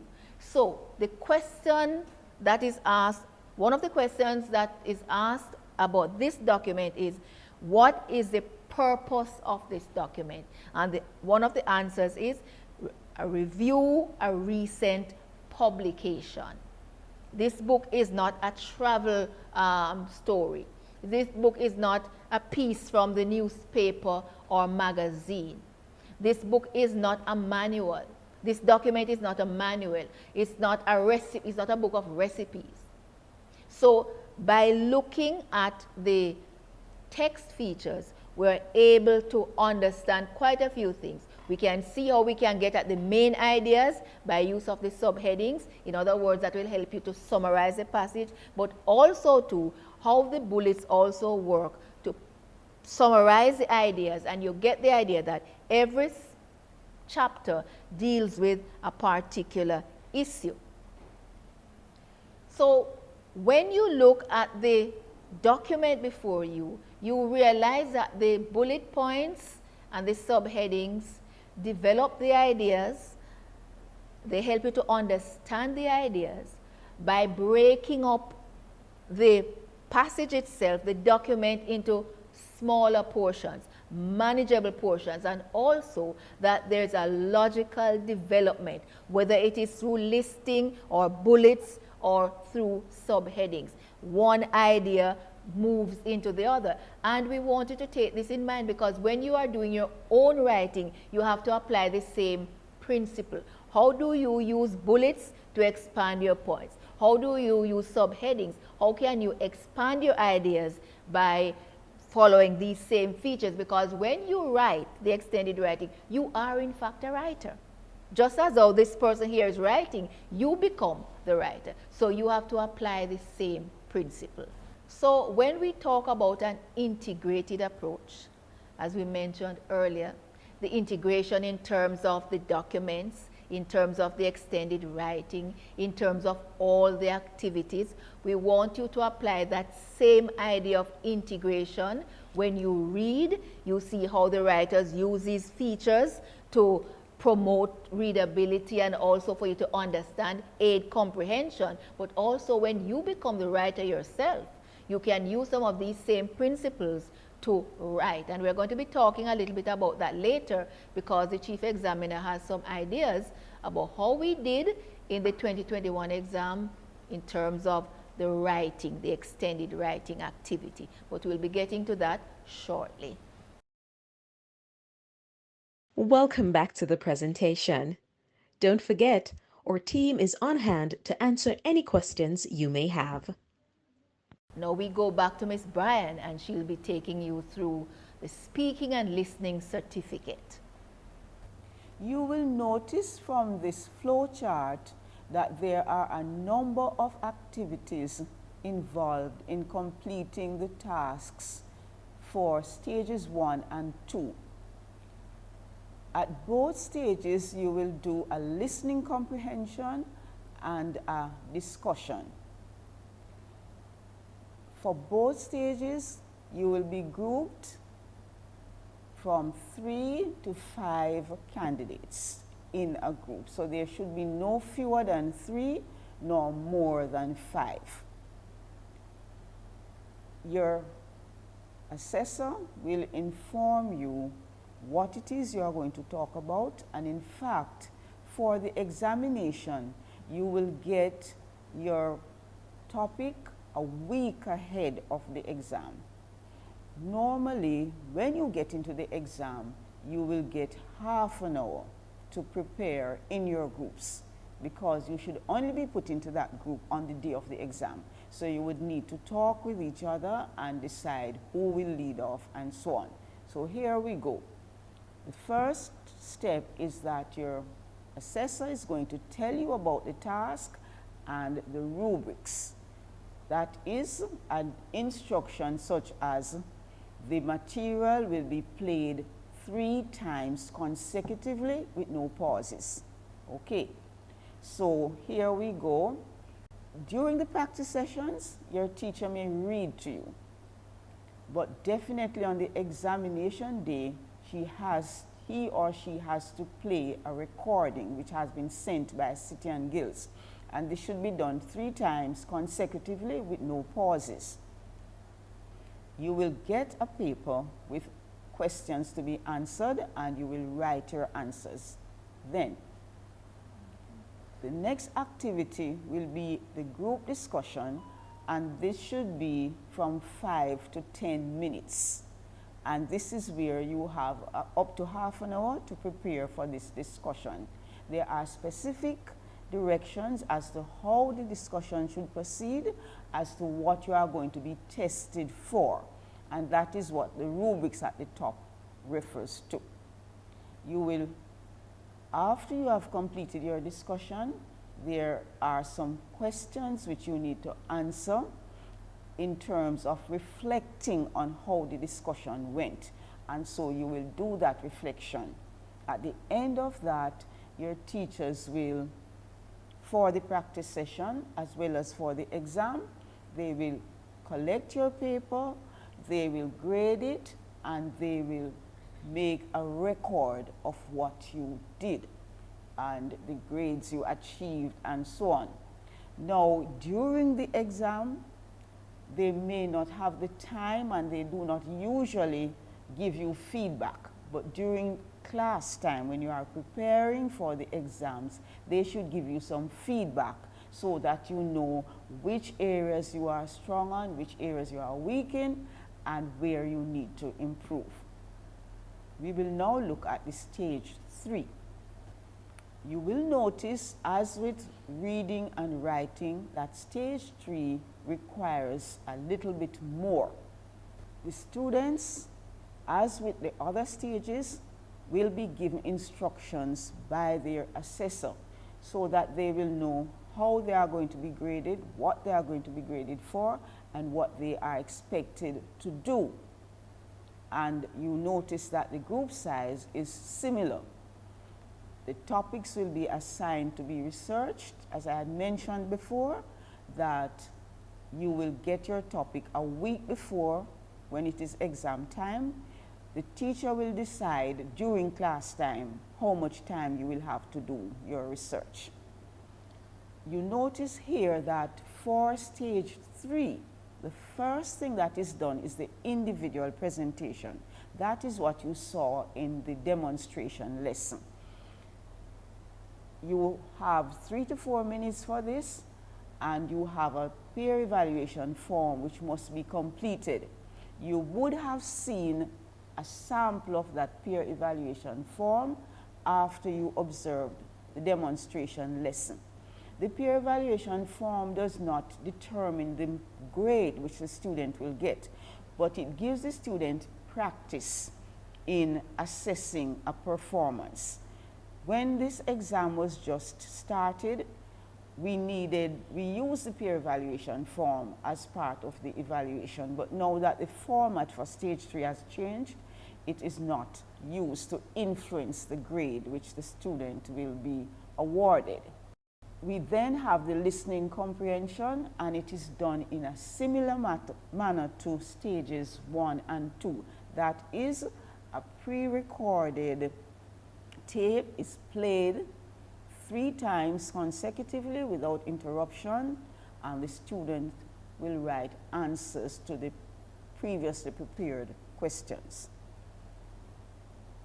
For the discussion, as mentioned before, they have the planning time of 30 minutes, and the discussion could last from 5 to 10 minutes.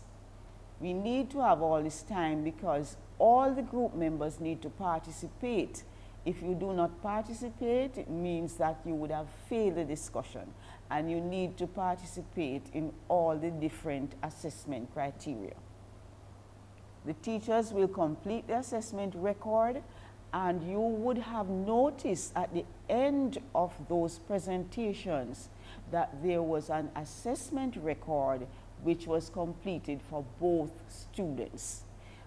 It is important because on that assessment record, the teacher has to put justification for the marks which were awarded. And so you would notice that the assessment record has both the mark and the comment justifying that mark. The internal verifier is expected to check the marks awarded to students both for practice work during preparation time and for examination work. We will talk a little more about quality assurance and the role of the internal verifier. You will notice that for stages 1 and 2, the comprehension questions are all recall. Assessors need to help their students to understand the relationship between the types of questions and the type of answer. How do you find the answer for a certain type of question? What we call question-answer relationships. So if you are looking at recall type questions, you will be able to find that answer in the text, and your students need to know that, so that when they come to look at different types of questions, for example, when they have to look at inferential or evaluative questions, they will know that the answer will not be found in the text. They will have to work out that answer with the information which is contained in the text. So we'll now go to stage 3, where we will see that you have more than recall type questions. You notice that as with stages 1 and 2, there is a recall type question which is based on multiple choice, and also you have recall type questions which are based on independent recall. But all of the recall type questions will find their answers in the text. We are going to look more carefully now at the type of question which you will not find the answer in the text. We will now look at the evaluative type of question. You notice that it says free response. This means that the candidate will not find the answer in the material there, but the candidate will have some guidance from the material. So, for example, if you were asked, do you think that the person who is following the character in the story has a good or a bad intention, you would have to judge how the person is behaving. If that person is walking behind this character in the story and pausing every time the character pauses, but never gets up to the character to speak to him or her, we are going to judge from our personal experience of how people behave that this person does not have a good intention. So there are 2 types of questions which will require you to use your judgment. Now let us look at what we consider valid assessment. This is very important because if assessment is not carried out in a valid way according to City and Guilds protocols, it will create problems for the center and for the certification of the student. We'll look at that in greater detail later, but for now we'll just look at the processes which we would follow for the general assessment in your classroom. Let us hear a voice from the field for speaking and listening. Good day. I am Chanel Banton, a teacher at Kingston Technical High School. It is my pleasure to share some of my best practices with you today. I have been a teacher of City and Guilds English skills for 4 years, and the experiences and results have been rewarding. The speaking and listening section of the exam has never been a challenge for my students due to my preparation process. I realized that it is best to introduce the students to this aspect of the exam very early. Therefore, I usually start in October, and I dedicate 1 class per week to focus on speaking and listening. For the listening comprehension, I would either record myself reading the material or use recordings from previous exams. Now that we are online and engagement is an issue, I tend to use content that students are interested in. I use interview sessions of popular artists, sections of the news report that they would be interested in, and also a portion of the Prime Minister's address to the nation. I make it a point of duty to use current issues as teachable moments.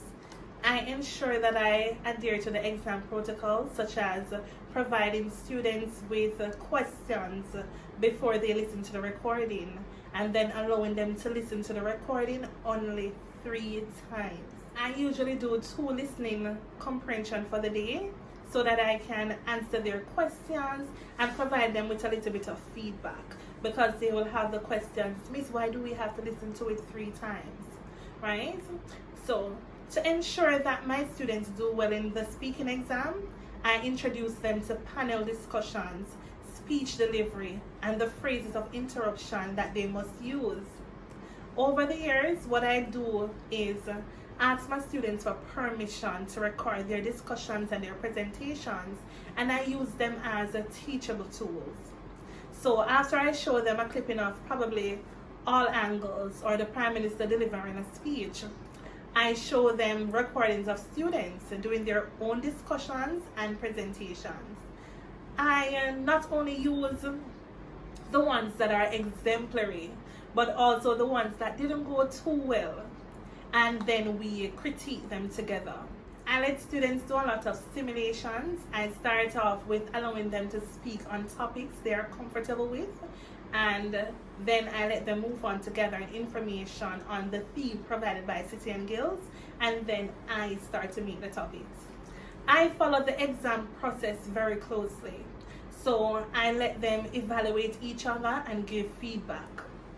With my previous set of stage 3 students, when they did their practice presentation, I recorded the Zoom lesson and then I sent it to them so that they could identify their own strengths and weaknesses.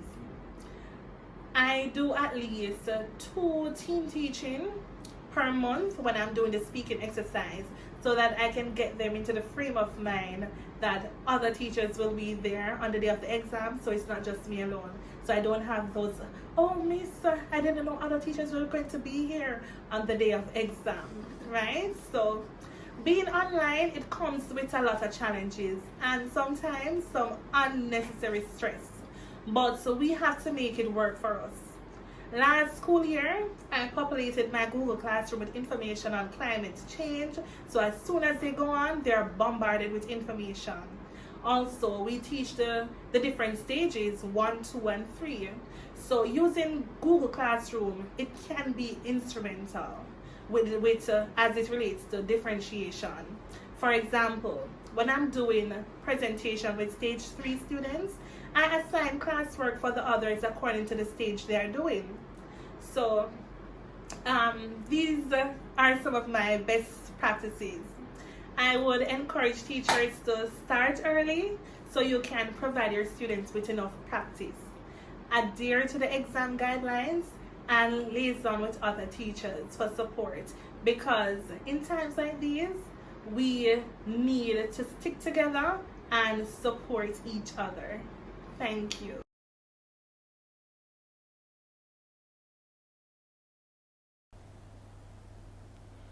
So your teacher will first begin by assessing you to see what are your strengths, what are your weaknesses. Your teacher will then be able to move to process 2, where she can plan continuing assessment. When you do your performance in the classroom, as with the examination, that assessment is going to be based on the standards, that is the assessment criteria which City and Guilds has provided for judging a discussion or a presentation. And so that is why when we looked at the flowchart, we said that your teacher needs to make you aware of the rubrics. So your teacher would need to say, for example, did you answer any question? Did you provide supporting details for what you said in the comprehension, in the discussion?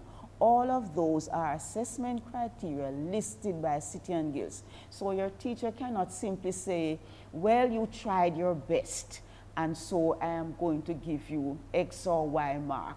Each of the assessment criterion provided by City and Guilds has a mark assigned. And if you did not fulfill it, you will not get the mark. If you fulfilled it partially, then you might get 1 of 2 marks. There are no half marks. Okay. Now, once the assessor has judged your performance against the required assessment criteria from City and Guilds, then your assessor will make a decision whether you scored 4 marks of the 4, whether you scored 8, and so on. And then the decision will be made, and you will be told, where you went well and where you did not perform so well. So then the assessor will now have to look at your progress and plan further. So if you are strong in some of the criteria and weak in the others, then your assessor is going to plan the further assessment in order to correct what is weak. Standardization. Standardization is achieved by following the assessment criteria provided by city and guilds. So the teacher cannot say, well, I think that Mary is a hardworking student, but Susan is lazy. So since Mary always tries very hard, I am going to give her an extra mark. No, everybody is going to be marked, standardized according to what the city and guilds assessment criterion and overall criteria ask for you to do in order to get 1 mark, 2 marks, or no mark. So that is going to be the process. We will now look at the quality assurance model. Why is it called a quality assurance model? City and Guilds has designed this to ensure that across Jamaica, in the Bahamas, in Cayman, in any territory, any country where this exam is done, every student is marked on the same basis. That is what makes the marking valid. And in order to do that, this is the model. You have external verifiers now called quality assurers. I am an external verifier. And I have a team. At the moment, I am the lead external verifier. I have a team, and we go into some schools physically. We now go into schools virtually. I don't know if there are students in our audience who have ever had an external verifier visit their school. But the external verifier will come in to observe you being assessed, to look at documents and records and so on. And that is why it is so important for your assessors to keep records. That is why you notice that after that demonstration lesson, we saw the examiner record sheets completed fully by Ms. Swaby, and we showed you what it should look like. So when we come in, we will look at things like those. The next person is your internal quality assurer, which is usually the head of department or somebody who is nominated. That person quality assures what you do. You're reading and writing, you're speaking and listening, and there is a record of this. So after your exams, for example, there is a document which your assessor will sign and date, and your internal quality assurer will also sign and date it. And then that's the assessor who is your teacher of English. And so that is the model.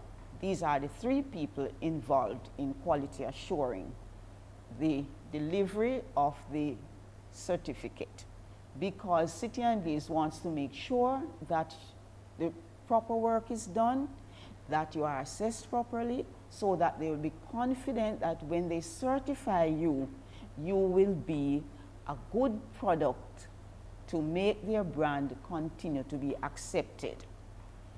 Now, the internal verifier, as I said, is the person who is going to quality assure the delivery. They will actually come and visit the class from time to time and look at how the teacher is delivering the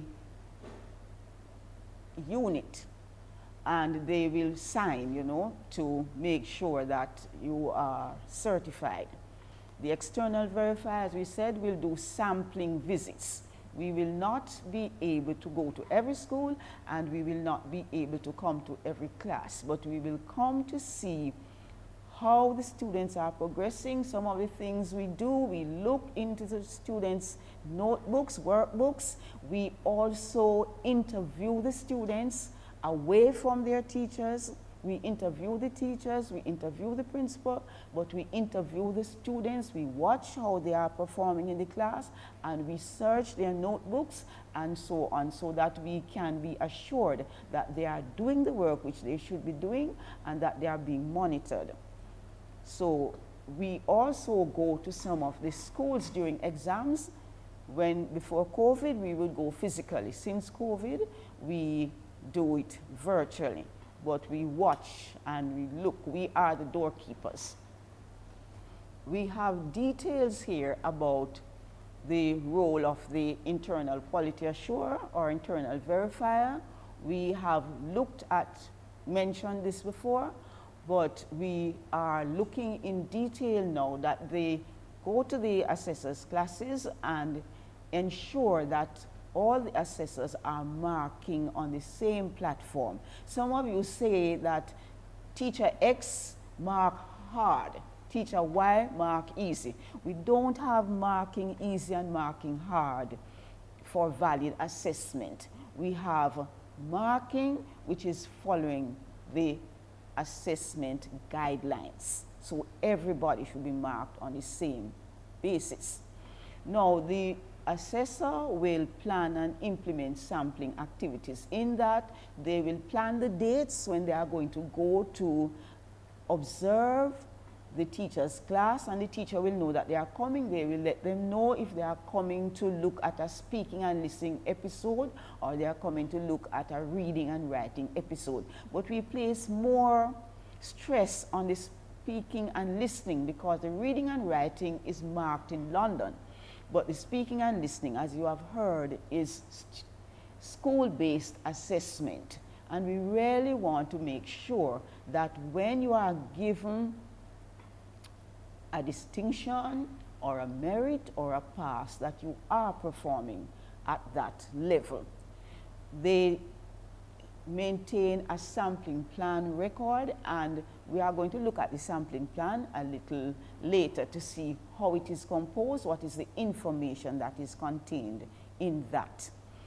They document the quality assurance process on the sampling plan and on other records.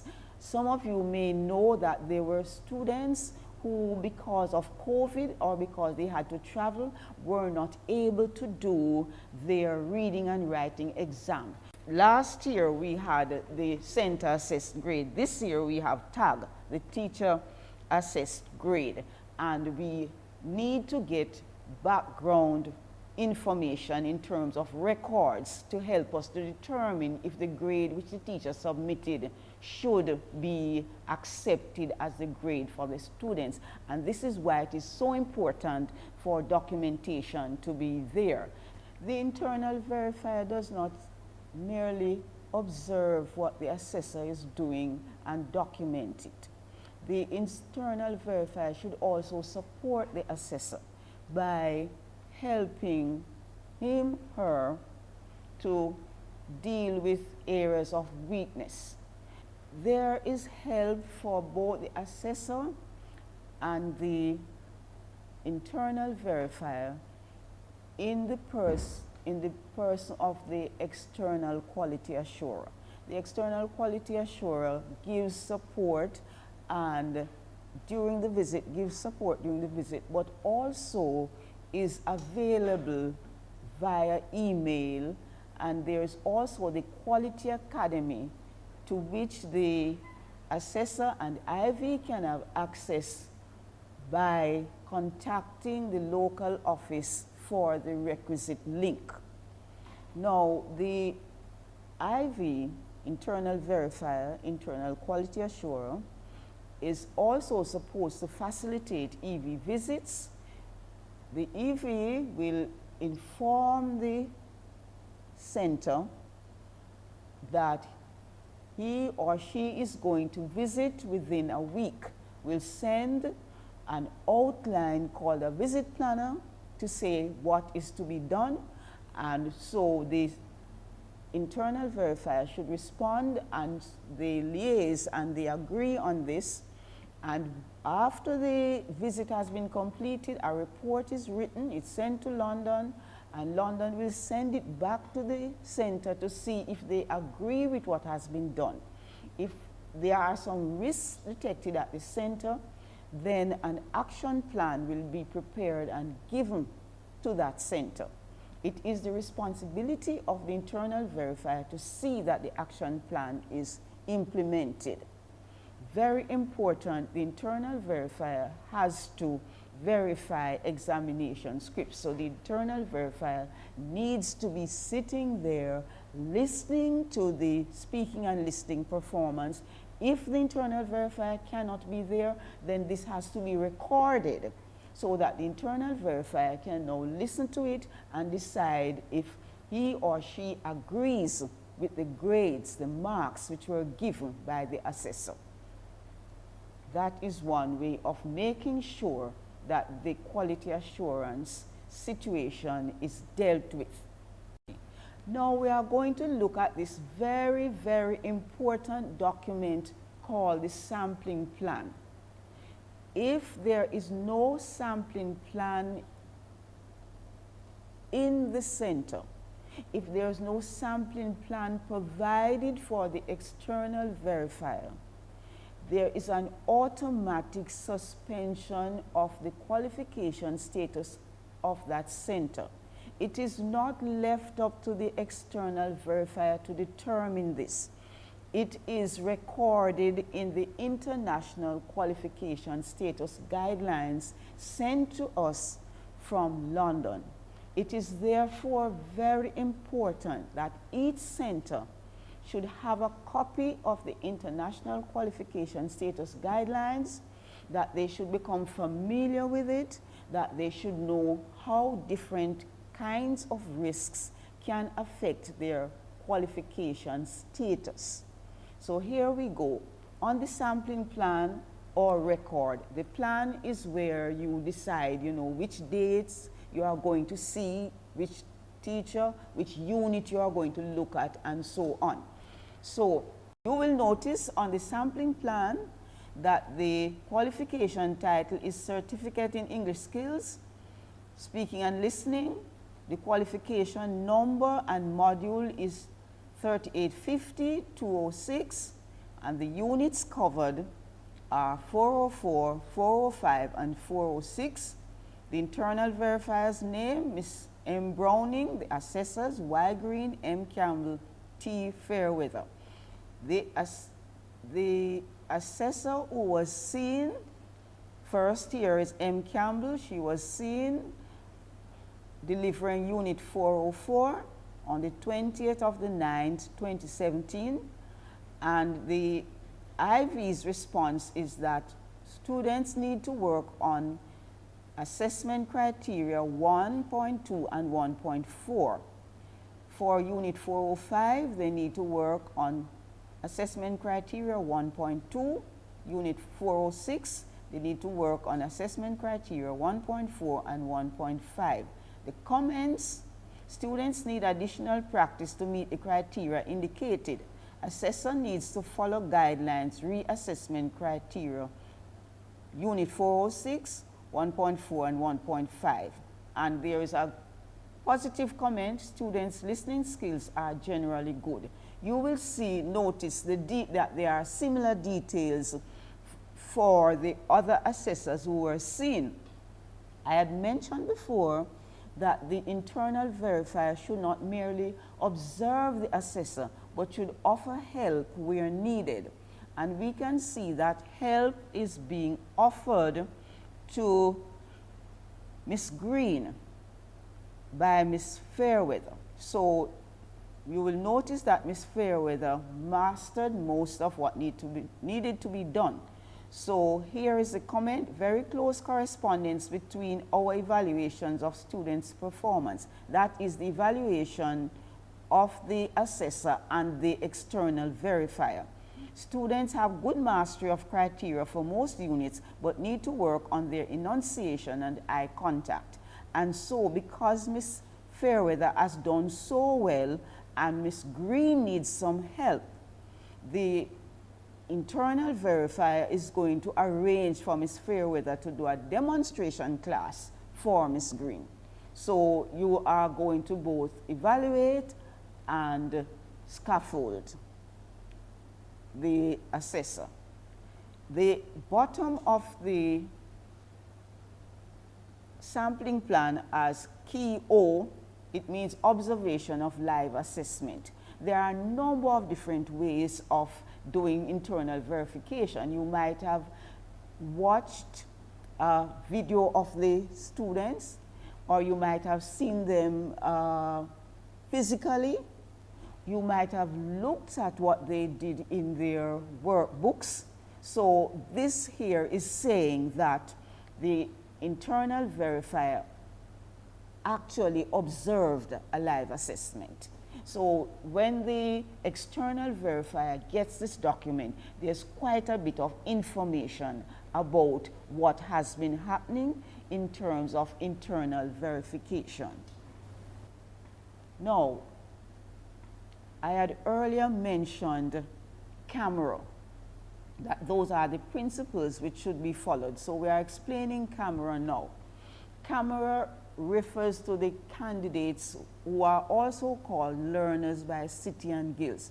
So in terms of the interaction between the internal verifier and the people who are offering the qualification, which would be the assessors and our learners, we need to bear that in mind. You will notice that on the sampling plan, there is reference to how the learners are progressing or not progressing. That there's mention that they have good listening skills, or there's mention that they need to work on their eye contact and so on. So you have to have some reference to the learners. The assessors, the internal verifier may need to spend more time with some assessors. It depends on their experience. If this is a totally new assessor as opposed to an experienced assessor, then the internal verifier should pay some attention to that in looking at interacting with them. The methods of assessment, as I mentioned, work products, what the student has done, as opposed to just looking at a record and so on. Then the evidence, assignments which they have done, the actual discussion which you observe, the records by the teacher of observation and so on. For city and guilds, evidence is very, very important. And this evidence is maintained in records. So when we go, we will be looking at such records as the teacher's mark book. So we want to see if they did these units and how did they perform. We will be looking at items such as the teacher's lesson plans to see if those lesson plans are allied to the modules in the City and Guilds handbook. Have they been covering the topics which have been assigned? Are the candidates being prepared to do what will be on the exam? With regard to records, these are very important. The absence of records could adversely affect the center status, and so it is important that proper records are kept. As mentioned before, the examiner record sheet, that was an example of a record which we could look at. We look at records such as teachers' mark books, we look at lesson plans, we look at meetings of departments, we look at, whether they are following the syllabus and so on. And of course, we look at the learners' workbooks. And there are other records which we also ask for. But our opinions, which we will write on our reports, which we will submit to London as external quality assurers, will be influenced by the records that we see, because they will tell us how the center is progressing. And finally, we look at the assessment site. City and Guilds requires that candidates be taught in a proper physical surrounding. So we'll be looking at things like whether there is adequate ventilation, adequate space, and so forth. So that is what camera is about. Those are the factors we look at when we visit a site, and which we include when we write our report, which we submit to our supervisors. Okay, teachers, I know you're bubbling with a lot of questions, and we are here to answer them. So you can share your questions in the chat, and we have team members readily available to answer them. We're asking you to hold tight. If you need to take a bathroom break, if you need a glass of water, go and take that break, but don't go far. Please stay tuned to the workshop. We're taking a quick break. Class, today's lesson is about occupation, which refers to what somebody does for a living. Put up the sharp now and pay attention. Ladasha Kwan, please turn on your mic. Yes, miss. What does your mom do for a living? Well, what my mother do while she is living is fold up clothes, put on lip liner, and chat people business. No, Ladasha. Tell me, say, mute the mic. I'm muted. Tell me, say a joke you make. Tell her, say a joke you make. Tell her I'm an entrepreneur. Miss, my mother said to tell you that is a joke I'm making, and she is she is a what? Entrepreneur. That she is her hand dropping the door. Entrepreneur. Oh no, miss, her hand chopping the door. Me hand not chopping on the door. Me say me a entrepreneur.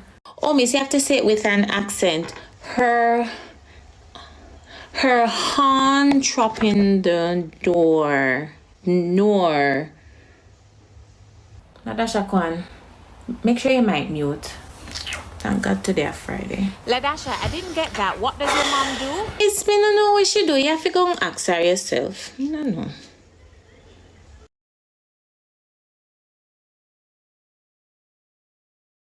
Professor Clark will now complete her presentation on the Reading and Writing Certificate. Every year after the sitting of the examination, we get a report that speaks to how the candidates performed. Now, we are going to be concentrating on this year's exam, 2021, but we're going to be looking at one special area, and that is the extended writing. That's the last part of the paper on the examination for stages 1, 2, and 3. Earlier we mentioned in terms of the word length that for stage 1, we're looking for 75 to 100 words. For stage 2, 200 to 300 words, and for stage 3, 300 to 400 words. Now, it's important that we take these into account, because when we look at the value of this activity per stage, we'll realize how many marks we are throwing away if we do not follow the instructions. For stage 1, that writing activity values 14 marks. For stage 2, 28 marks. And for stage 3, 35 marks. So when you do that 2-hour paper and you have the writing activity at the end, and some of you students not even touching, because we have instances of candidates not even attempting the extended writing, you see how many valuable marks are lost right there. So we're going to be looking a little at some of the comments. One, the chief examiner observed that for stage 2, just about a third of the candidates managed to do the line length, that is 200 to 300 words. The rest, they fell way below that. Now, if you do not meet the line length, the word length, you lose marks automatically, because you would not have written enough. And this, I think, probably happened because remember that every writing activity that you get, regardless of the stage, there are 3 bullet points. There are 3 prompts that you get to encourage you to organize your thoughts and to expand on what you write. Now, what the chief examiner has observed is that for some of the scripts, the candidates merely copied back the prompts and did nothing more. Or some might have written a line or two. Now, that cannot do. Or what some persons did, which is even worse, is to waste time writing out the entire essay or letter in rough, in pencil. You get nothing for that. Because, and I would imagine that it is written in rough for you with the hope of transcribing in ink. It didn't work because, remember, time management is important. So we're encouraging you to use the bullets effectively. Don't just copy the bullets and don't waste time writing out. Use the bullets as ways of expansion. So we're going to ask you to do that, and do not use a pencil in the exam. We are asking you to use throughout the exam either blue ink or black ink. None of these gel things and no pencil. You lose marks because if people can't read what you write, you know, you're going to be losing marks. And some candidates lost marks because of that. There was also a comment about punctuation, and you know that you are tested in the other parts of the exam, but also when you're writing, if you don't know when to use end stops, full stops, if you don't know how to use commas, you know, these things matter. And of course, a matter of capitalization.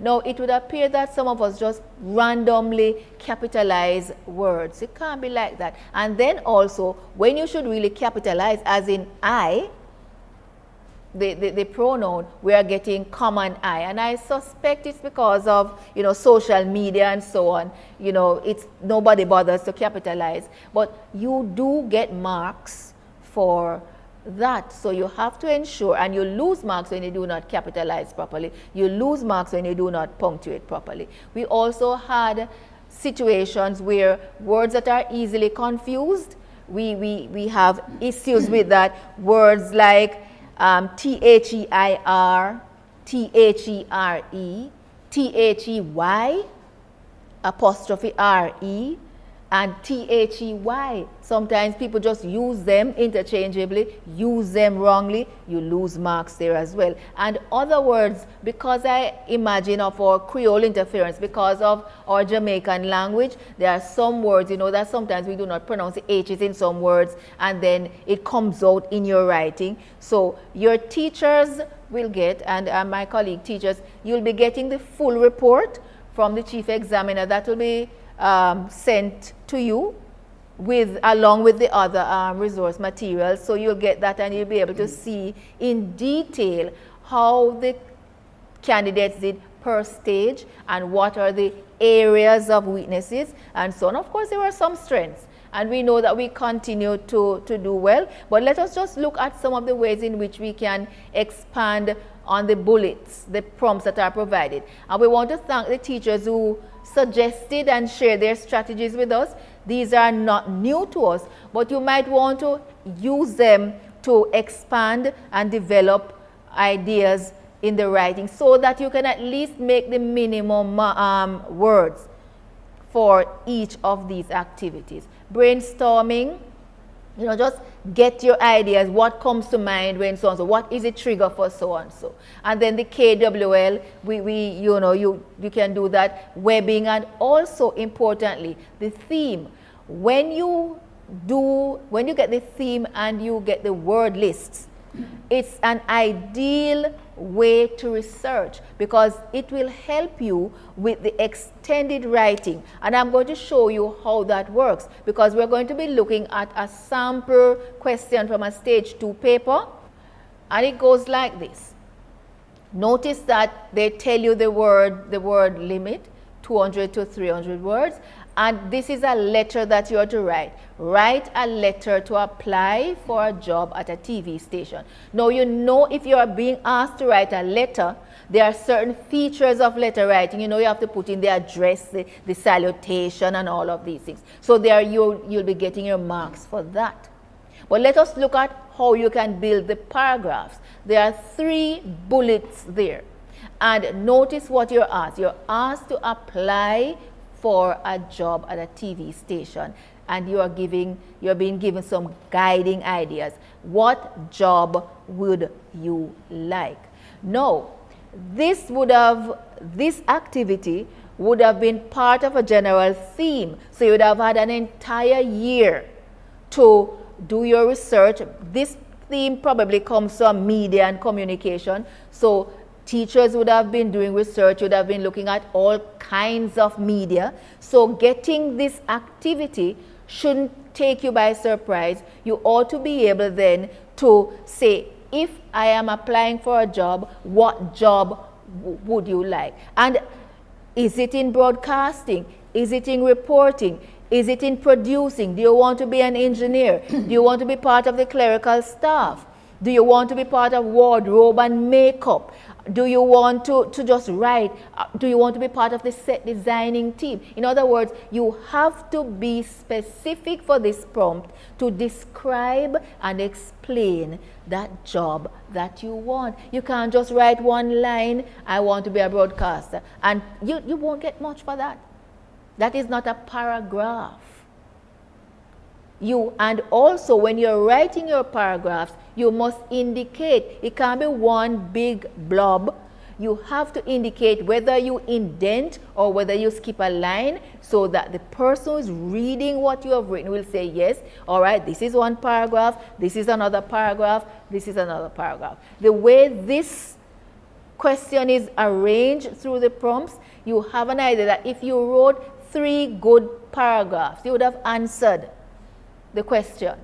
All right, so I just looked at some of the jobs. We are hoping that when you get your word lists and when you get your theme, you'll study it in such a way, you'll do so much research that however the item comes, however the question comes, you'll be able to answer it. The second bullet, why you would like to do it. We're still talking about the job. You'd have mentioned before the job you like. Now you want to say why. So is it because it's your life's dream? Is it because you're a people person? Is it because you want to know places? You want to travel? Is it that you feel you have a talent that you want to build on?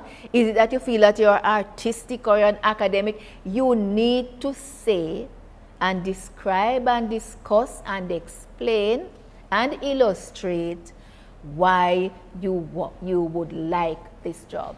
And then the final bullet, the final prompt, what skills might you need? We're still talking about this job. So you notice how the letter is developing, is building up. There's a logical progression. What skills? And you need to be very clear about this skill. Is it that you feel that you want to be a driver? You have driving skills, or you feel that that skill of driving will help you. You like to read, so you feel that this skill of researching will help you, because once you are reading, you would want to write, you want to research, you want to know what's happening.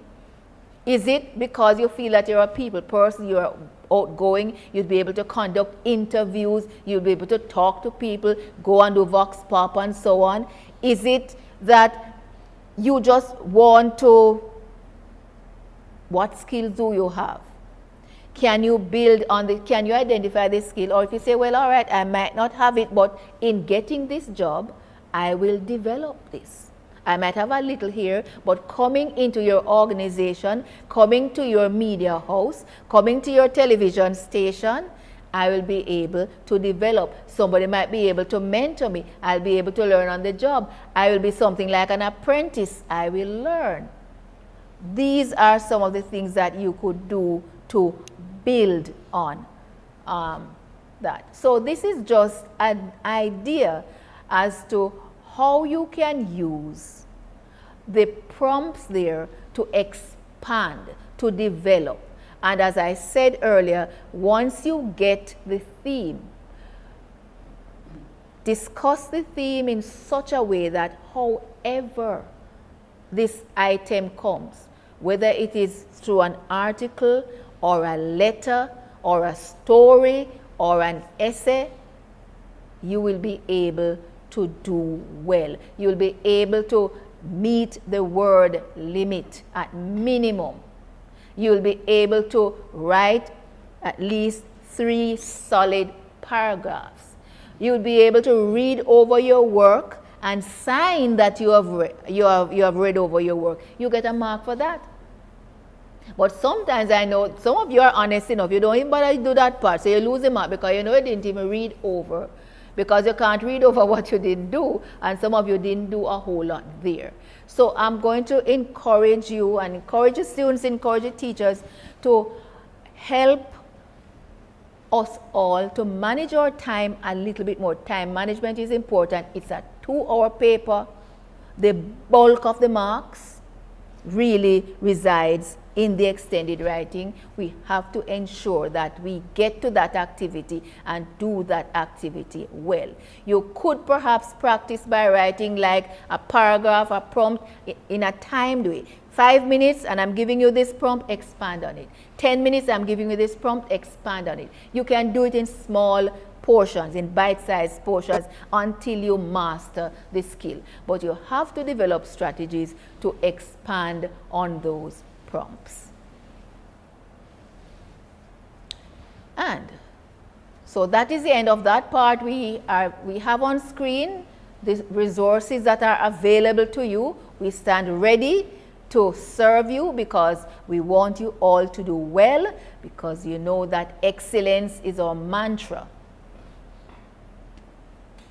Thank you all for this session, and now we'll entertain questions and queries.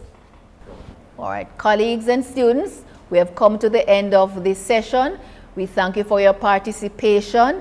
We thank you for allowing us to share with you, and we will be entertaining some questions and queries. Again, thank you. Have a wonderful day.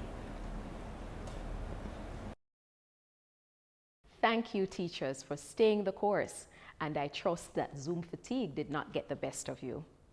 We are going to share our exit questionnaire in the chat. It is a link, so we're asking you to answer those questions. We want to see how best we can continue to serve you.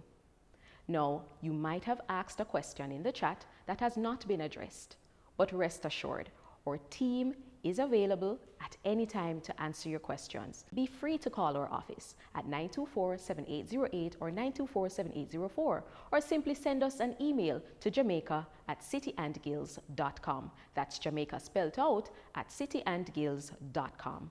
We thank you for your support as you continue to support the nation's children.